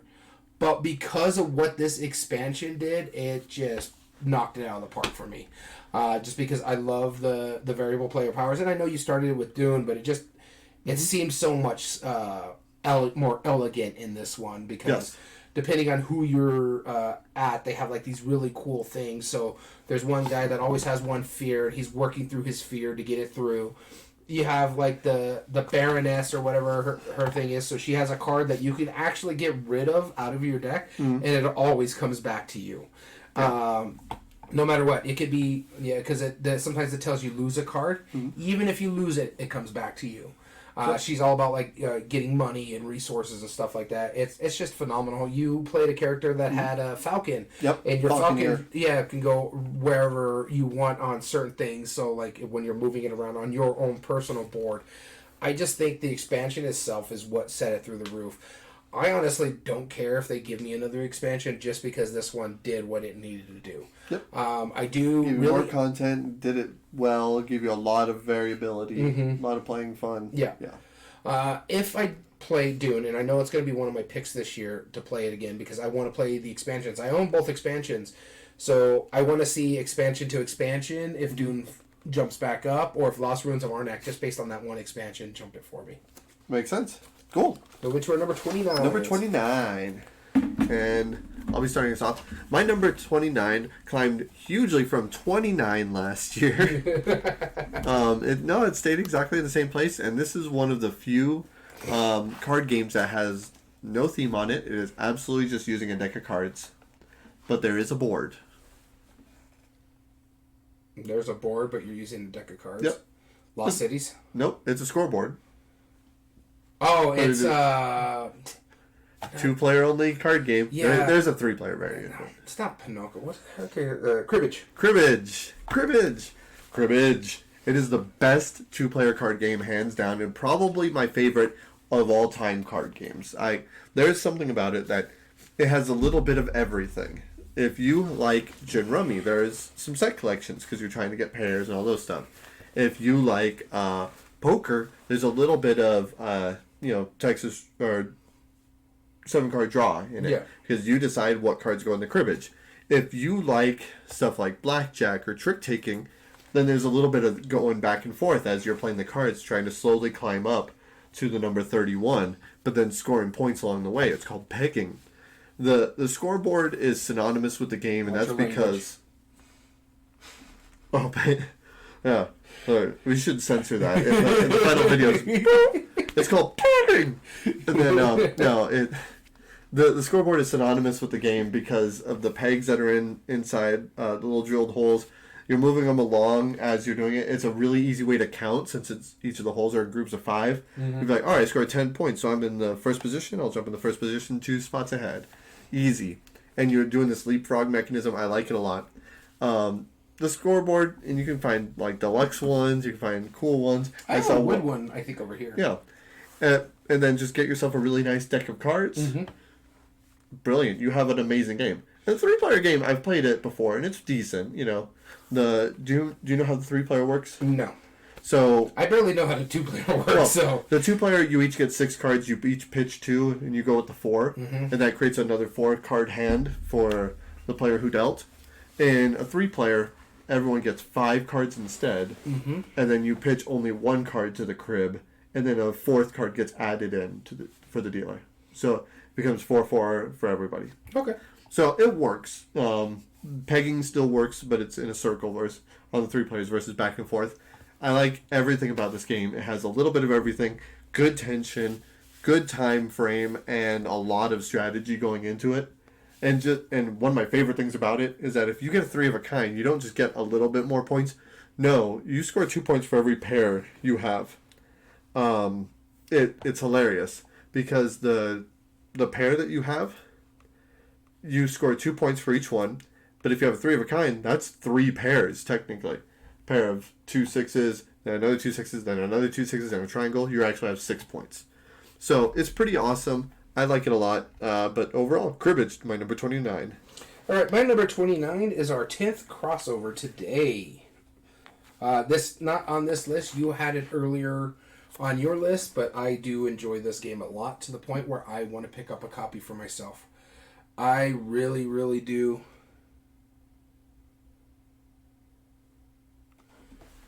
Sorry. I do really, really enjoy it. Just give me a sec here. We're just going to do a couple quick troubleshooting real quick. This is if it wasn't strange enough.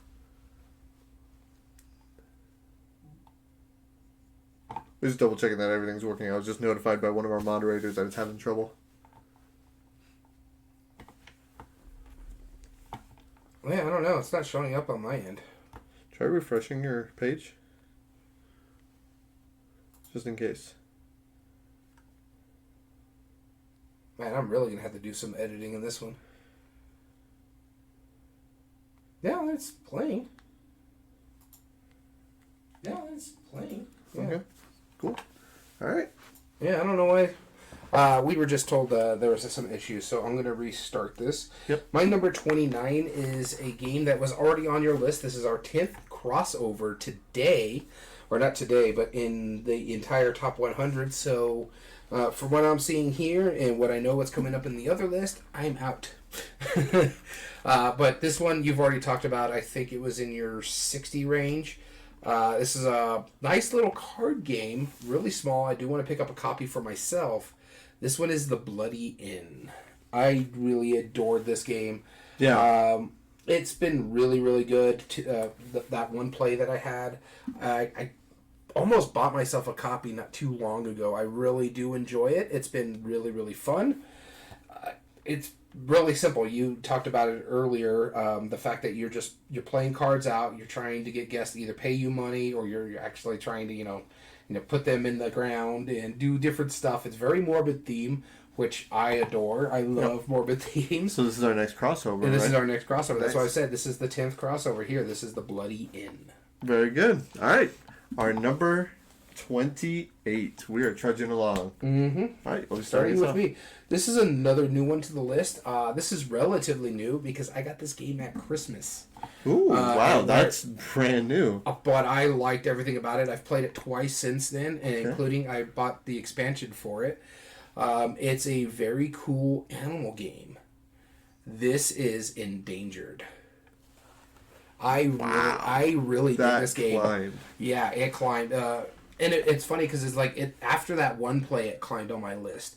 But after the second play I just did with one of the expansion stuff, this thing might climb into my top 10. I really do enjoy it because there's a lot of good thinky things where you're just like, there's no turn order. You guys get to decide who gets to go first. However, if it's the first turn, that player then takes his dice and roll them. And depending on their numbers, could lock other people out of certain areas. Because what happens when you place a die, there's only so many spots on certain areas that you could do. And then the next person has to play a die higher. So if you place a 2, 3, or higher are the next ones that you can place on there. Therefore, if that happens, you can lock someone out. If you roll 3 6s, you can lock people out. There is ways. There's a spot where there's no dice limit, so you can only move your dice onto one location at a time. In a sense, you have to play all your dice. But like if I'm doing one action, I can't redo it. So I can't go and do it for a second time. If I rolled a 2 and I have a 3, I can't go to that same spot. I have to go to a different spot. So for one space, and it's basically this gives you, I believe, just money. It allows you to collect money, and there's no amount of die that can limit to that spot, and there's no amount of player, like I could have 2 dice there. If I'm like, you know what, I don't want to use these 6s to screw you guys because I'm taking the first turn. I'm just gonna put it here, collect money because you're gonna need money. And the whole goal of the game is you have to get through a certain set amount of rounds depending on the player number. And 4 players, it's 5 rounds at the maximum. And you have to meet certain goal requirements. In a normal game, it's 4 goal requirements. How you get that is that you have to put influence on goal cards. And then the influence tells you a certain math, in a sense, how you do it. Where it's like, number of influence here could determine plus how many dice are on the basic cards will give you a check mark. Or another one is like based on a number of influence here, you get to roll this many dice, and if you get a certain number, like a 5 plus, you win, or you get this influence card. You do 2 checks of it in the 4th round and the 5th round in a 4-player game. In a 2-player game, I think it's 8 and 9. Okay. 3-player, it's like 5 and 6 or something like that. It's an interesting number, but there's many ways to lose. If after all those checks you don't meet the goals, you lose. If you get 3 of the 4, you lose. Okay. You need to get all 4 goals. You don't get a reward for getting a 5th goal. Just you kind of want to hedge your bets by spinning out there. And another thing, all those goals are face down until you put an influence on it. So it's like, oh God, I don't know which one we're going to work for. So you have to start putting your influence out there to flip those cards up. And then you're going to be like, okay, we know where this is going. So maybe we should start just working on this one, and this one, and that one over there, because those 2 are not going to happen. Another way to lose is if you have less than 2 animals. Okay, that makes sense. And the third and final time you can lose is there's certain number of tiles that you put on the board that are bad. So like if you're playing the sea turtles, it's trash because they'll eat the plastic. If you're playing tigers, it's deforestation and they have nowhere to breed and stuff like that. So if you have less than 2, you don't have a breeding pair. If you have all the tiles gone, the forest has been destroyed and there's no breeding for the tigers. Or if you don't make your goal. It is really, really good. It's really tight. You're trying to figure out what you're going to do. Endangered. Very cool. My number 28. That's what we're on right now, right? 28. My number 28, this dropped 10 spots from 18. Okay. Which is still not too bad. Still tolerable.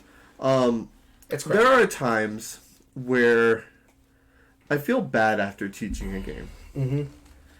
Because maybe I do it too vaguely, or like the players are still confused. Maybe I rush through the explanation. Yeah. And then there are times where, like, 5 years later, my friends are still giving me garbage for it. It's Power Grid. It's Power Grid, and I still do not take ownership of this. I will say one thing during my explanation. I may have needed to clarify that yes, you only buy 1 Power Grid per turn, one plant, but you can populate as many cities as you want. I never said you couldn't populate the cities. We were all new gamers. But I understand that was implied.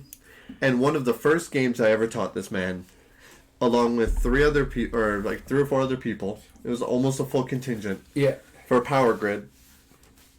I didn't make that clear enough, apparently. I don't think I taught it wrong. Let's put it this way. Clearly didn't make that clear. Power Grid can be decently long, not too bad. Sure. Our game night then was 4 hours, 5 to 9. Yes. He comes over after 3.5 hours. You guys are still... No, it was only 3. It was 3.5. Because it was almost closing time when you're like, you guys are still playing this? Why are you still playing this? And you're like... And we're telling you why, and you're like, oh, I didn't explain that you can do this? And we're like, you should have seen all the eyes that turned on you. Yeah, it was one of those moments, because it literally says, like, man, if only we could build in more than 1 city per turn. I was like, oh, you can. And just that gas, it sucked the life out of the air all of a sudden. You guys were like, I hate you. And you've never let it down. Nope. One of my picks will be Power Grid one of these days. Oh, you bring Power Grid? I'm bringing out Architects. Okay, that's fine. That's fine. The reason being is I do think that you guys, I need to show you this game in the proper setting, in a not angry and a not. Yeah, the Yes, death the glares I death got glares that day. I need to show you guys really like knowing the proper rules. Now that I'm better at teaching, I hope. Maybe I'll forget like a really obvious rule. It's like, oh yeah, we're supposed to bid money for this? I thought we were just guessing points. What? I need to justify. I need to show you guys. I just thought of something. How much better it is, but I don't know that for sure. Does this show more recent videos or? It may. Oh, we'll see. We're gonna pause here in a bit, but that was my number 28, Power Grid. I still like Freedom and Freeze games a lot. This is no exception to that. It's awesome. It's a fantastic economic game. Again, it's not really my style, but this one for some reason hits on all cylinders. I feel bad that you had such a bad experience, but I don't feel bad that I enjoyed so much, so I can't wait to play it again. Power Grid. Number 27. 27. You? Mine is a campaign game that I have already played all the way through.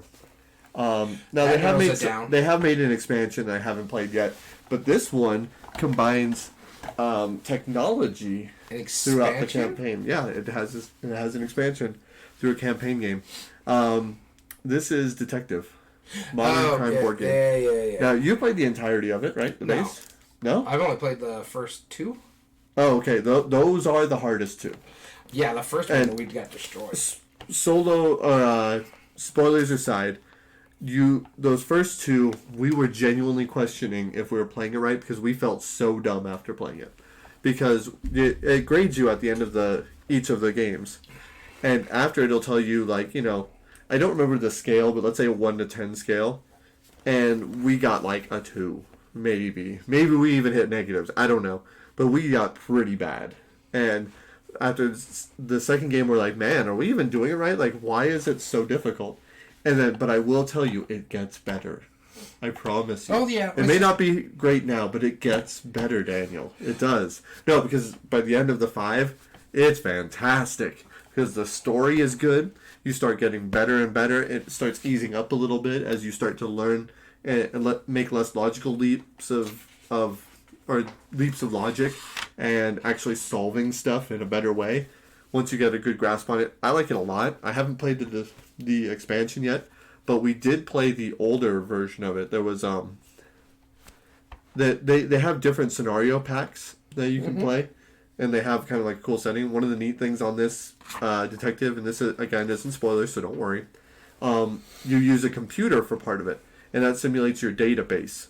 And since Detective is like set in a very specific time frame, the computer database looks like of that time frame. And so it's super neat, and it does it every time. The components, they're fine, but the storyline, it's absolutely, if you're not a fan of fantastic. The components, BGG has Geek Up bits for the game. So exactly, but on top of it, it actually references like real life stuff that's pretty interesting. Yeah, and it not only does it tell you that like you are essentially the detective trying to figure it out. There are certain parts where it'll have like a little Wi-Fi logo next to some of the terms, and it actively encourages you to go research that yourself and learn about the actual point in history that it might be talking about. And so talk about a game tricking you to learn, like tricking through history. This does it in such a more engaging way. If I taught a history class, I would 100% put detective in my lesson plans. Cool. So that's Detective, Modern Crime. Oh, it jumped up significantly from number 48. All right, moving on to my number 27 is another one that jumped up significantly. Not as high as yours. It went from 43 to 27. That's not bad. And this is a game that's in the in the Ulos world of myths. So role player, role player adventures, that sort of stuff. Okay. This one is the worker placement one. This is Lockup, a role player tale. I do like this one a lot, and we were just talking about a game that I recently played and you recently bought, where Pillars of the Earth. I finally played one of the best worker placement games that people talk about all the time. Well, this one does something not similar per se, but it does the whole this triggers first, and it triggers in a path. Yeah. And so this one is more worker placement / area control, because whoever has the most power in a certain location is going to win the top resource, and then second place will get the next one, and so forth. But I do like the fact that you place all your workers out. Most of it is information for everybody to see, but you can play 2 of your workers face down. Everybody has the same workers. They have the same powers. They have the same abilities. But then you're going over there like, okay, but what worker did he put there? Why is that face down? I see this and this and this is here. So that's either that worker or the big worker, which is number 5 over there. But it's not that one because, wait, what's going on here? And so you have to think about certain things. But then you turn in those resources to help you get points. Most points at the end of the game wins you the game. Very phenomenal. Very well done. I love... I have the upgraded bits where it's now tile or like clay baked tiles type thing. But like... Big Light. Yeah, it's kind of like the tiles from Azul. But they're larger and thinner. But they're that kind of quality. Or the Geeka bits. It's really nice. I really do enjoy this game. I want to get to the table because I have the expansion for it now, so I want to try it with the new expansion and see how that goes because it gives you a little sideboard. But yeah, this one is Lockup, Role Player Tell. Very cool. On to our next. Number 26. Number 26. Starting with me. And I mentioned earlier that Harry Potter... was basically replaced with better campaign games and better deck builder. Toy Story. This is the highest deck builder for me. Oh, wow. 26 fact, is the highest deck builder? That I can think of. Okay. Let me check I mean, here. I believe you, but it seems like there would be something in the top 25. Yeah, no, it is the highest deck building game. Okay. And I mentioned Lost Ruins of Arnak earlier. This one for me is the... from what it looks like, the best out of the Phil Walker Harding series, too. Oh, wow. I do enjoy this one. I already know what this is. I do enjoy this one a lot. I like the fact that it's not expandable, but you can choose... variable, that's the word I'm looking for. It's variable because you're playing with only 3 decks out of the 8 that come in the box. Other than, like, you know, the basic stuff that you start with for every game. And then I like the fact that because it's a race game rather than most points, you still score more points, but it's a race because that triggers the end game. But the person who goes furthest along the track is more than likely going to score more points. More than likely. But the cards also, some of them are some points and stuff like that. I do adore this game. And honestly, this is my go-to...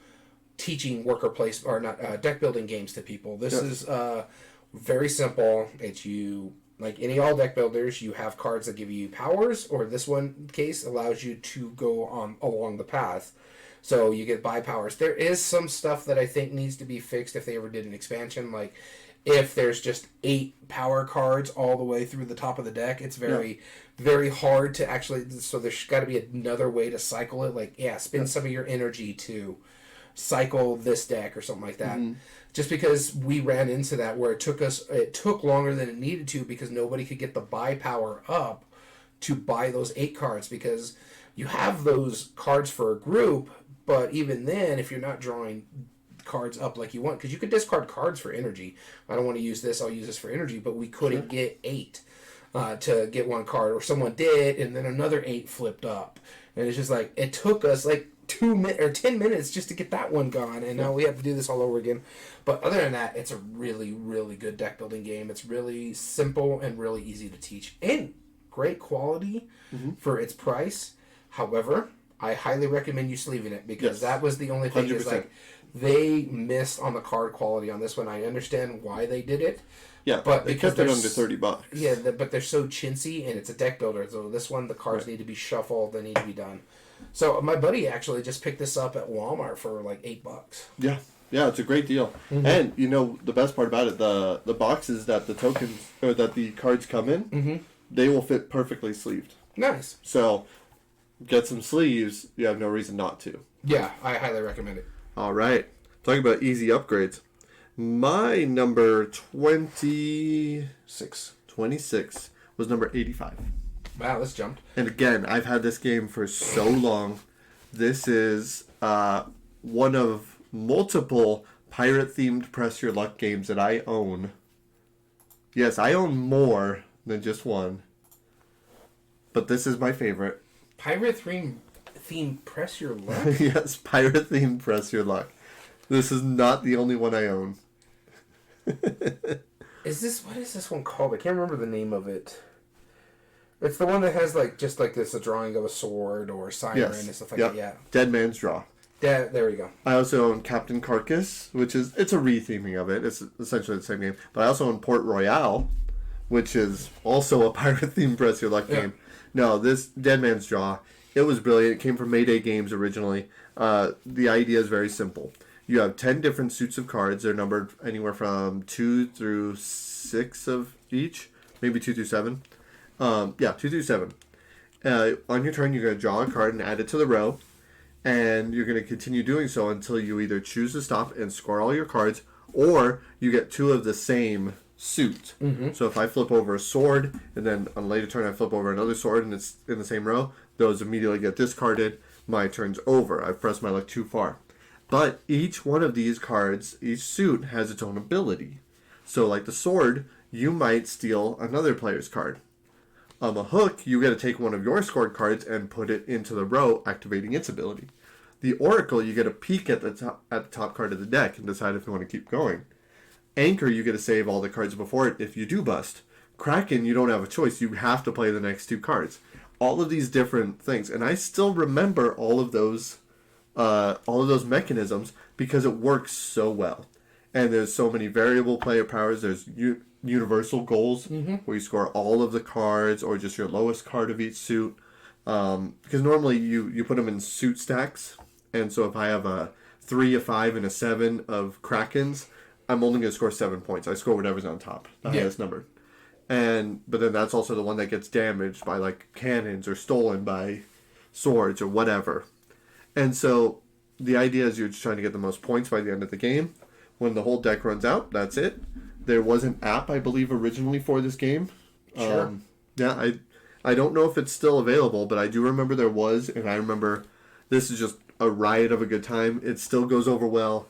Dead Man's Draw. Again, it's one of those ones where it's like it fell, and I'm like, why did this fall? And every time I play it, I love it. So, jumping back up. I love it again. Dead Man's Draw, my number 26. All right, moving on to our 25. All right, the top quarter of games. I'll be starting us off. My number 25 climbed up from number 41. This is a deck builder. Speaking of Tasty Minstrel, this is a deck builder. I know what it is. That is space. I know what this one is. That is action selection. Yeah, it's a good one. It did make my list, but it's a good one. Yeah. This is the first one. A friend of our podcast, he runs his own podcast. It's an RPG one. I met him at a convention, and we were talking, and he said, hey, have you played this game, Eminent Domain, yet? And I said, no, I haven't even heard of it. He's like, do you know who Seth Jaffe is? I'm like, no, not really. He was like, no, okay, Tasty Minstrel made it. He was like, I don't like deck builders at all. This game is amazing. And I was like, 109. Okay. 109, barely missing it. Yeah. No, this was one of those games where I was like, okay, I mean, I've seen it. I know people like it. I could probably guess why they like it, but I don't like space themes that much. Like, it's okay. It's fine. Like, but I'm not, if you tell me it's like, oh, check out this really cool game. It's space. I'm like, okay, cool. You know, whatever. It's not going to change my opinion one way or another. I'm indifferent. But this one, the way that you take a card, kind of like Abandoned All Artichokes, that card that you take gives you a major action and a bonus for taking that card. You add it into your deck, and then you can play multiple cards of the same copy. There's really only 5 cards you play with. 6 technically. But you can play multiple copies of that card and take a bonus action, and then everybody else can either follow that same action for the lesser benefit, or they can dissent and just draw a card from their deck. Yeah. So you're going to be actively drawing or choosing whether you want to keep going or get this action or possibly do a different action or whatever it is, or to when it gets to your turn, when you can actually play stuff and do all these other cool things with it. It's a brilliant system. It combines like Dominion and Puerto Rico in like a really interesting way. That's a good combo, I think. Yeah. I think it's a good comparison, just because it is that action selection, but it is deck building at the same time. So I do enjoy this game a lot. It's awesome. Like I said, Eminent Domain. it was 109, and I think it would probably make my top 100 if I played it more. Yeah. I own a copy, and I haven't played my copy. right, it's weird to get to the table. This was my Yeah. number 41, so it did climb up. All right, so speaking of climbing up, this one went up a few spots. Went from 31 to 25. This is one of probably it's an older game that I bought back in 2019, but it was old then, ish. I think it was only 6 years old then. You finally got to play this game. Speaking of history, Okay, all right. this is my number 25, Freedom: The Underground Railroad. Yeah, this is cool. I like I said, I'm a huge history buff. I really like good historical stuff, like especially this one when it comes to like Civil War era of America. I love like ancient Europe, like Greece, Macedonia, and stuff like that. But I also really enjoy like Civil War era stuff because it's our history. It's stuff that we have to look through, and I love the way this plays. It is a fun, historical, relevant game that tells a really tough story in a very well done way. It is rough because it is talking about the slavery and the lead up to the Civil War, and your abolitionist trying to build up the end of slavery, but you're also trying to free slaves into Canada, and you're trying to avoid slave catchers. And what I like about this one too is the cards in the game are actual photographs. And I know I mentioned I didn't like screen caps because Harry Potter, but this one's important because it's like this is an actual photo of, say, Abraham Lincoln, and then it gives you a little context of who it was at the very bottom. Academy Game has done really well with historical games. This by far is my favorite one of theirs. But I also do like the fact that their understanding of the material and how it could affect classrooms, because you can go onto their website and they will send you a lesson plan to integrate this game into your schools, if your schools will allow it with everything that's going on right now. Yeah. But this is such a phenomenal game. And it's a game first with historical about it. That's what I think what they really did well is they went out and made a good game and then put a theme on it that makes sense. I can't wait until you become a high school history teacher and you just play board games for class all day. Oh yeah, Go that'd be through a great. timeline, trekking through history. All of them. Anachrony, probably. Yeah, so there's not been that. talks that I might go back to school to get that, just because I do like history. I love history. That you would be the first history teacher that's any fun at all. Every history teacher. It's funny. I've had some really fun history teachers that really just not hampered, but really shined why I liked history. Yeah. But most of them I don't were remember in college. Yeah, that's probably why. Yeah, I had really good professors. If I had to do anything that was history, it'd probably be political history, because I that stuff fascinates me a lot. But again, you would be a great history teacher because you'd just be playing board games all day. Yeah. So, my number 25, Freedom: The Underground Railroad. All right, very good. 24. 24. All right, I'm starting us off. My number 24 is a crossover. Praise be. Okay. And it was not only just a crossover with you, of course. It was a crossover with this video. Trekking Through History. No. Really? No. Wow. Wow. I'll give you a hint. It's a deck builder. Summer camp. Yep. Saw that coming. Yeah, summer camp, everything you said about it, I couldn't agree more. My number 24, it jumped up from number 30 from last year. Summer camp is awesome. It really is. It's really good. Phil Walker Harding, I was already really anticipating it, and he set the bar higher than what I was anticipating.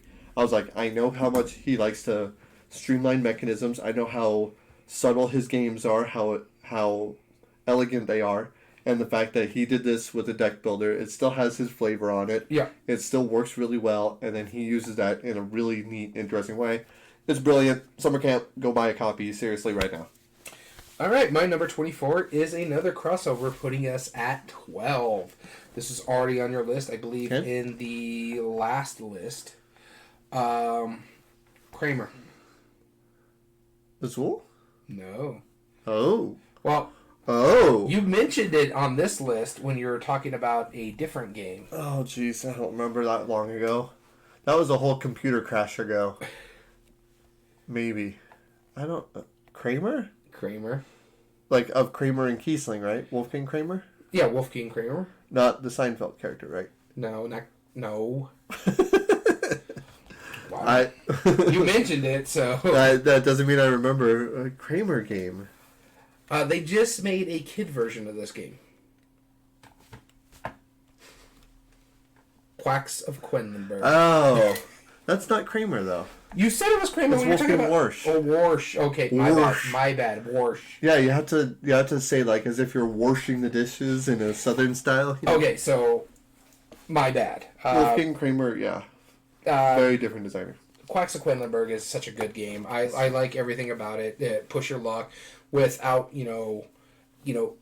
but when you bust, you still get something. It doesn't end your turn. There's still some reward for it. I love the pieces in it. I would upgrade the pieces just because they're going to start peeling up and stuff like that. But it's still a phenomenal game. I want to try some of the expansions with it. Heck, I want to buy myself a copy of Quacks. I just haven't yet. And yeah, so I'm not going to belabor the point. Let's just move on. But yeah, Quacks of Quedlinburg, my number 24. Fantastic best of luck. Like I said, there's only one reason. Did I already say Quacks of Quedlinburg? Yeah, it was in your 40s. Number 12. All right. So now number 23. 23. There we go. I'll start us off. Put down crossover number 13.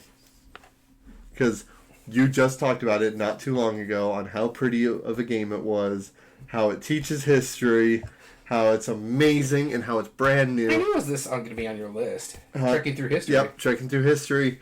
Again, everything you said about it, which we might have to re-record, but everything you said about it, and everything you will say about it, I like it a lot, trekking through history. I'm not even going to belabor the point. This is brand new to my list. It's awesome. By the way, Quacks of Quedlinburg went from 19 to 24. And this next game I'm talking about here dropped 3 spots. It was originally number 20. It's now 23, so not much of a move.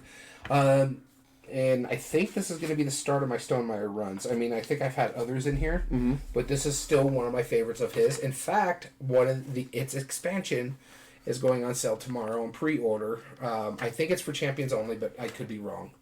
But it's not getting a big box treatment, though, out of all those games, because it's going to come with a custom insert that will fit everything in that box. Fancy. Well, it's not going to come. You have to pay extra for it. But yeah, it's going to be a folded space insert that will fit everything, including all 3 expansions. Wow. It's actually one of your favorite Stonemaiers, too. It is. It is, hands down. Number 23 is Tapestry. Now, it is calling itself a Civilization game. It's a Civilization theme of a game, but it's mainly just working with tracks. And what I like about the tracks part of it is that the opposite tracks work really well together. So, like, if you're really doing a lot in war, then you can do a lot of exploration because they work really well. If you're doing a lot in the tech track, well, maybe you should concentrate on your science because it's going to help you on that track as well. Yeah. I love a lot what's going on here. It's got really good systems. It just doesn't feel a Civilization game, but it's still really, really good. I don't think that's worth knocking it. No, it doesn't knock me. And I know it doesn't for you, but anybody who says that online, if it's themed, it's themed that way, so therefore it is that style of game. Yeah.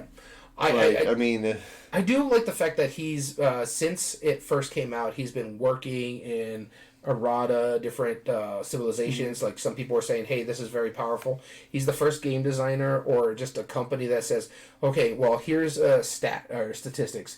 Give us how much you won by, or give us the points that you did when you use this thing, and so I'll fix it and try to balance it. So he's constantly balancing this game as you're going.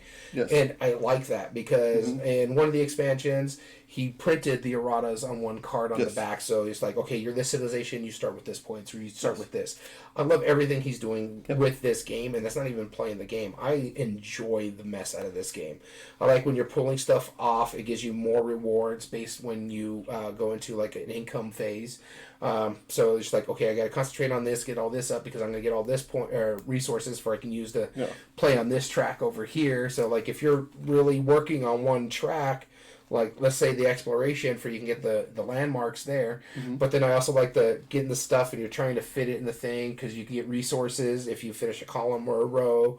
But I also like the fact that the landmarks could hang over, but you kind of don't want them to hang over. Mm-hmm. It's such a good game. I really do enjoy Tapestry a lot. Yeah, Tapestry, it really is one of my favorite Stonemaier. It is my third favorite. Yeah, because Libertalia went to number 2. Yep. Libertalia went to number 2, hands down. But it is my second favorite, designed by Jamie Stegmaier. Yep. So, really well done. All right, moving on to 22, right? 22, that's right. Starting with me, 22. We've mentioned its predecessor already. I've mentioned it in my thing, and I've threatened you with its predecessor. Yes. This was originally 24, so it's jumped up a couple spots. I do like this one a lot. It's my favorite of the 3 in this series, and probably my favorite game out of this designer. Okay. Do you have an idea what it is? Yeah, it's one of the West Kingdom Raiders. Or no? That's Raiders of the North Sea. If it's a West Kingdom, Paladins. Paladins of the West Kingdom. Yes. I love this game. It's a really, really good game. It's funny because I'm noticing a trend is like I like either really quick games or my crunchy Euros are really moving up. Mm-hmm. But this is a crunchy Euro. This is probably not my heaviest, but one of my heaviest games. There's I think 2 more coming up that are heavier than it. 3 maybe. But yeah, I like the way this works is that you're working on this side of the board, you're pulling things off over here for you to get better rewards on this side, you're using the workers to, place here to pull this off to go over here, which then you can pull this off, which gives you like all these different rewards. It's very, very crunchy. It's a very, very heady game. Yes. But I like everything about it. It's still my favorite of the Shim Phillips series. I haven't tried Wayfarers. I've heard really good things about that one. Scholars of the West Kingdom is coming, or Scholars of the West, or South Tigris, I think is what it is. That's coming to Kickstarter soon. I enjoy a lot of his games. And it's funny because, like, you don't really, if you miss out on the Kickstarter, it's fine. Because he doesn't do it like where other people do, where it's just like stretch goals after stretch goals. You don't get FOMO. If you can't get it now, when it goes in the store, you're basically getting the same thing. Yeah, so why back it, right? Yeah. Well, you heard it here first. No. Don't even back it. Don't worry about it. It's a waste of your time. But if you can't it's a pre-order system at that point. And there's a problem with that? Yes. Kickstarter is to help people who can't just pre-order. He's also a small company. So he does need the funds to help him get it where it's published in the game. I'm talking about he needs it to help him get the game in the stores. Sure. But he's not saying, hey, here's for FOMO. If you can't get it, if we make enough money, it's still going to go into stores. You're just not going to get it before other people. You just have to wait till it goes in the store. If he gets it out to us in, say, like April, like if it was using Kickstarter, you'll probably be able to pick it around Gen Con time if you just buy it in the store. Right. It's not something where, like CMON, where you're going over there, oh God, I got to back this or I'm going to miss out on all these Kickstarter exclusives. I like that. It's not just a pre-order system. It's more along the lines like you're helping a small company make a game, and then once it gets there, then the publishers might pick it up. So I do like his stuff a lot. I like how he does Kickstarter. He's not hurting people's bank either. No, he's reasonable about it. All right. That was my number 22. I'm saying Kickstarter ain't what it used to be. That's a pre-order system now. Well, you know who uses it, a pre-order system? Everyone. There's one company that's really bad about yes. it. The ones that just gave us our Stefan Feld stuff. Yes. Yeah, Queen Games is pretty bad about it. No, I know. They're worse than Shim Phillips is. Yeah, I know. My number 22? Yep. Dropped from number 14, so only a little bit, only about 8 spots. But this game is absolutely awesome. It's still one of my favorite games of all time. San Juan, second edition. That's a good one. This is Puerto Rico, the card game, basically. Yeah, better Puerto Rico. Yeah. If you like Race for the Galaxy, but you don't like good art, I highly recommend San Juan. It's pretty ugly. Wait, you're saying Race for the Galaxy is pretty art? I mean, don't get me wrong. Compared to San Juan. San Juan is ugly. I'm not going to deny that fact, but... Yeah. Yeah, exactly. No, it's... I 100% think that this is one of the funnest games that you could do. Again, it's one of those, you choose an action, everyone... It uses a lot of similar things that Eminent Domain does, although this was first. Yeah. And Race for the Galaxy was also at the same time, and it's highly similar. The only difference is this one person The chooses the iconography's main. better. The iconography is way better. It's not color dependent, which is awesome. No, one player chooses the action. Everyone gets to take that action, except the player who chooses it gets a much better version of it. Yeah. Simple as that. You're building buildings, trying to get your resources. Your cards in your hand are basically your currency that you're going to pay for things, which is a simple but brilliant system. Like if you draw a card that costs 5, you have to discard 5 other cards just to play it. Yeah. Unless you get the benefit, which costs you 1 fewer. And every card has their own little special abilities depending on what kind of buildings they are. The 6 cost buildings give you extra victory points. There's another one in the middle that'll let you change like your hand size. All sorts of cool little twists and turns and bobs and weaves and stuff that are super fun. That overall, I think San Juan is a brilliant card game, and I'm looking forward to playing again next time. Now, just as a quick divergent, thank you, Blunderbutt, hilarious name, for joining us on our chat. And what Blunderbutt said is, I agree on the Kickstarter feels like pre-orders. Like the $700 Marvel Unite, oh my gosh. Yeah, I mean, it I'm not going to go on the rant of it, but we just ran a Kickstarter, or a company I was working with ran a Kickstarter, and it was much tougher than it would have been 5 years ago. Oh, yeah. Just because the whole dynamic of Kickstarter has changed. It's kind of a bust. Again, a lot of people are expecting stuff like Marvel United when it comes to getting all the minis, getting everything done. And I mean, that to me sounds like he's getting everything for Marvel United for that price. Because, I mean, the one that was running is about $300. Yes. Then if you want all the extra stuff for... that's just the all-in for that one. But if you want all the extra stuff from the last Kickstarters, that just... I mean, those big boxes are $125 a piece just to add on to whatever That's you're obscene. doing. Yeah, it's obscene. Legitimately obscene. But that's what CMON has been doing. It's been ridiculous with CMON. Yes, it has. And it's not the only companies. There's plenty of companies that are using it as a pre-order system. And that really is detrimental to the companies that really cannot publish a game unless they get funded. Because they don't have that customer basis of like the hundreds of Kickstarter campaigns that they've already fulfilled. I mean, like... Okay, let's get off the rant. I digress, yes. Off to number 21. The last one of this list. Last one of our list today. And I'll start us off. My number 21 dropped from number 9. This is my first dropping from 10. You know what's funny? Yours did My number 21 came from 9 and is now a 21. Wow, okay, so ours both dropped the same amount. Is yours the same as mine? No, I know it's not. I know for a fact you don't care much for this game. Okay, well, I know for a fact you love this game. You know why? Because it's right there. What, Castles of Tuscany? Yes. That's a crossover. Yep. Add another to the list. That's number 14. No, Castles of Tuscany. It's a phenomenal game. It's Castles of Burgundy light, basically. You already talked about a little bit about it when you were talking about Castles of Burgundy. But I talked about it in an earlier podcast because I think it was in my 70s. Yeah. No, this is just a fun game. It took everything that you like about Castles of Burgundy, streamlined it, made it like a Ticket to Ride style. Well, maybe a little more complicated than that. But Ticket to Ride style simplicity, and had the engine building, have the double scoring track, which I love. Because you move up one track, and then every round, at the end of each one, you're going to score that again. So that's like this perpetual thing. The earlier you build something, the more points it's going to get overall. But you also have to balance it, because the stuff later on, you're going to get a lot more single points by doing, because it's a bigger set, larger area, easier to or harder to do, but that's why it benefits you more. I like it. I like how every time you get a tile, you get to add on to that engine. You get to do bigger and better stuff. Yes, it's card-based, so you might not have the cards you need, but he allows you to discard 2 light goods for 1 of something else.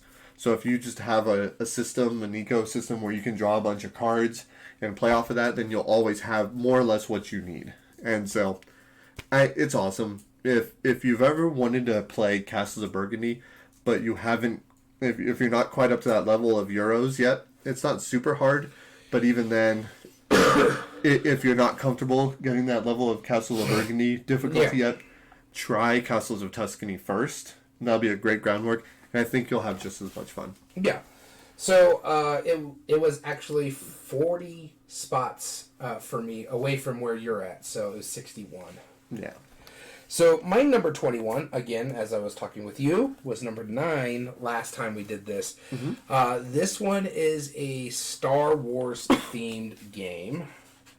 It's probably, it is my favorite, my most favorite of the Star Wars series of games, because you have Rebellion, you also have that, the Descent one, I can't remember, Imperial Assault. Imperial Assault, Yeah, this one's my favorite. This is a pick up and deliver game that, like I said, you don't like, but I do enjoy this one a lot. It's just, I wouldn't say I don't like it. You think it overstays its welcome. It does. It very much does. But you don't have as much tie-in as like the rest of the group to Star Wars.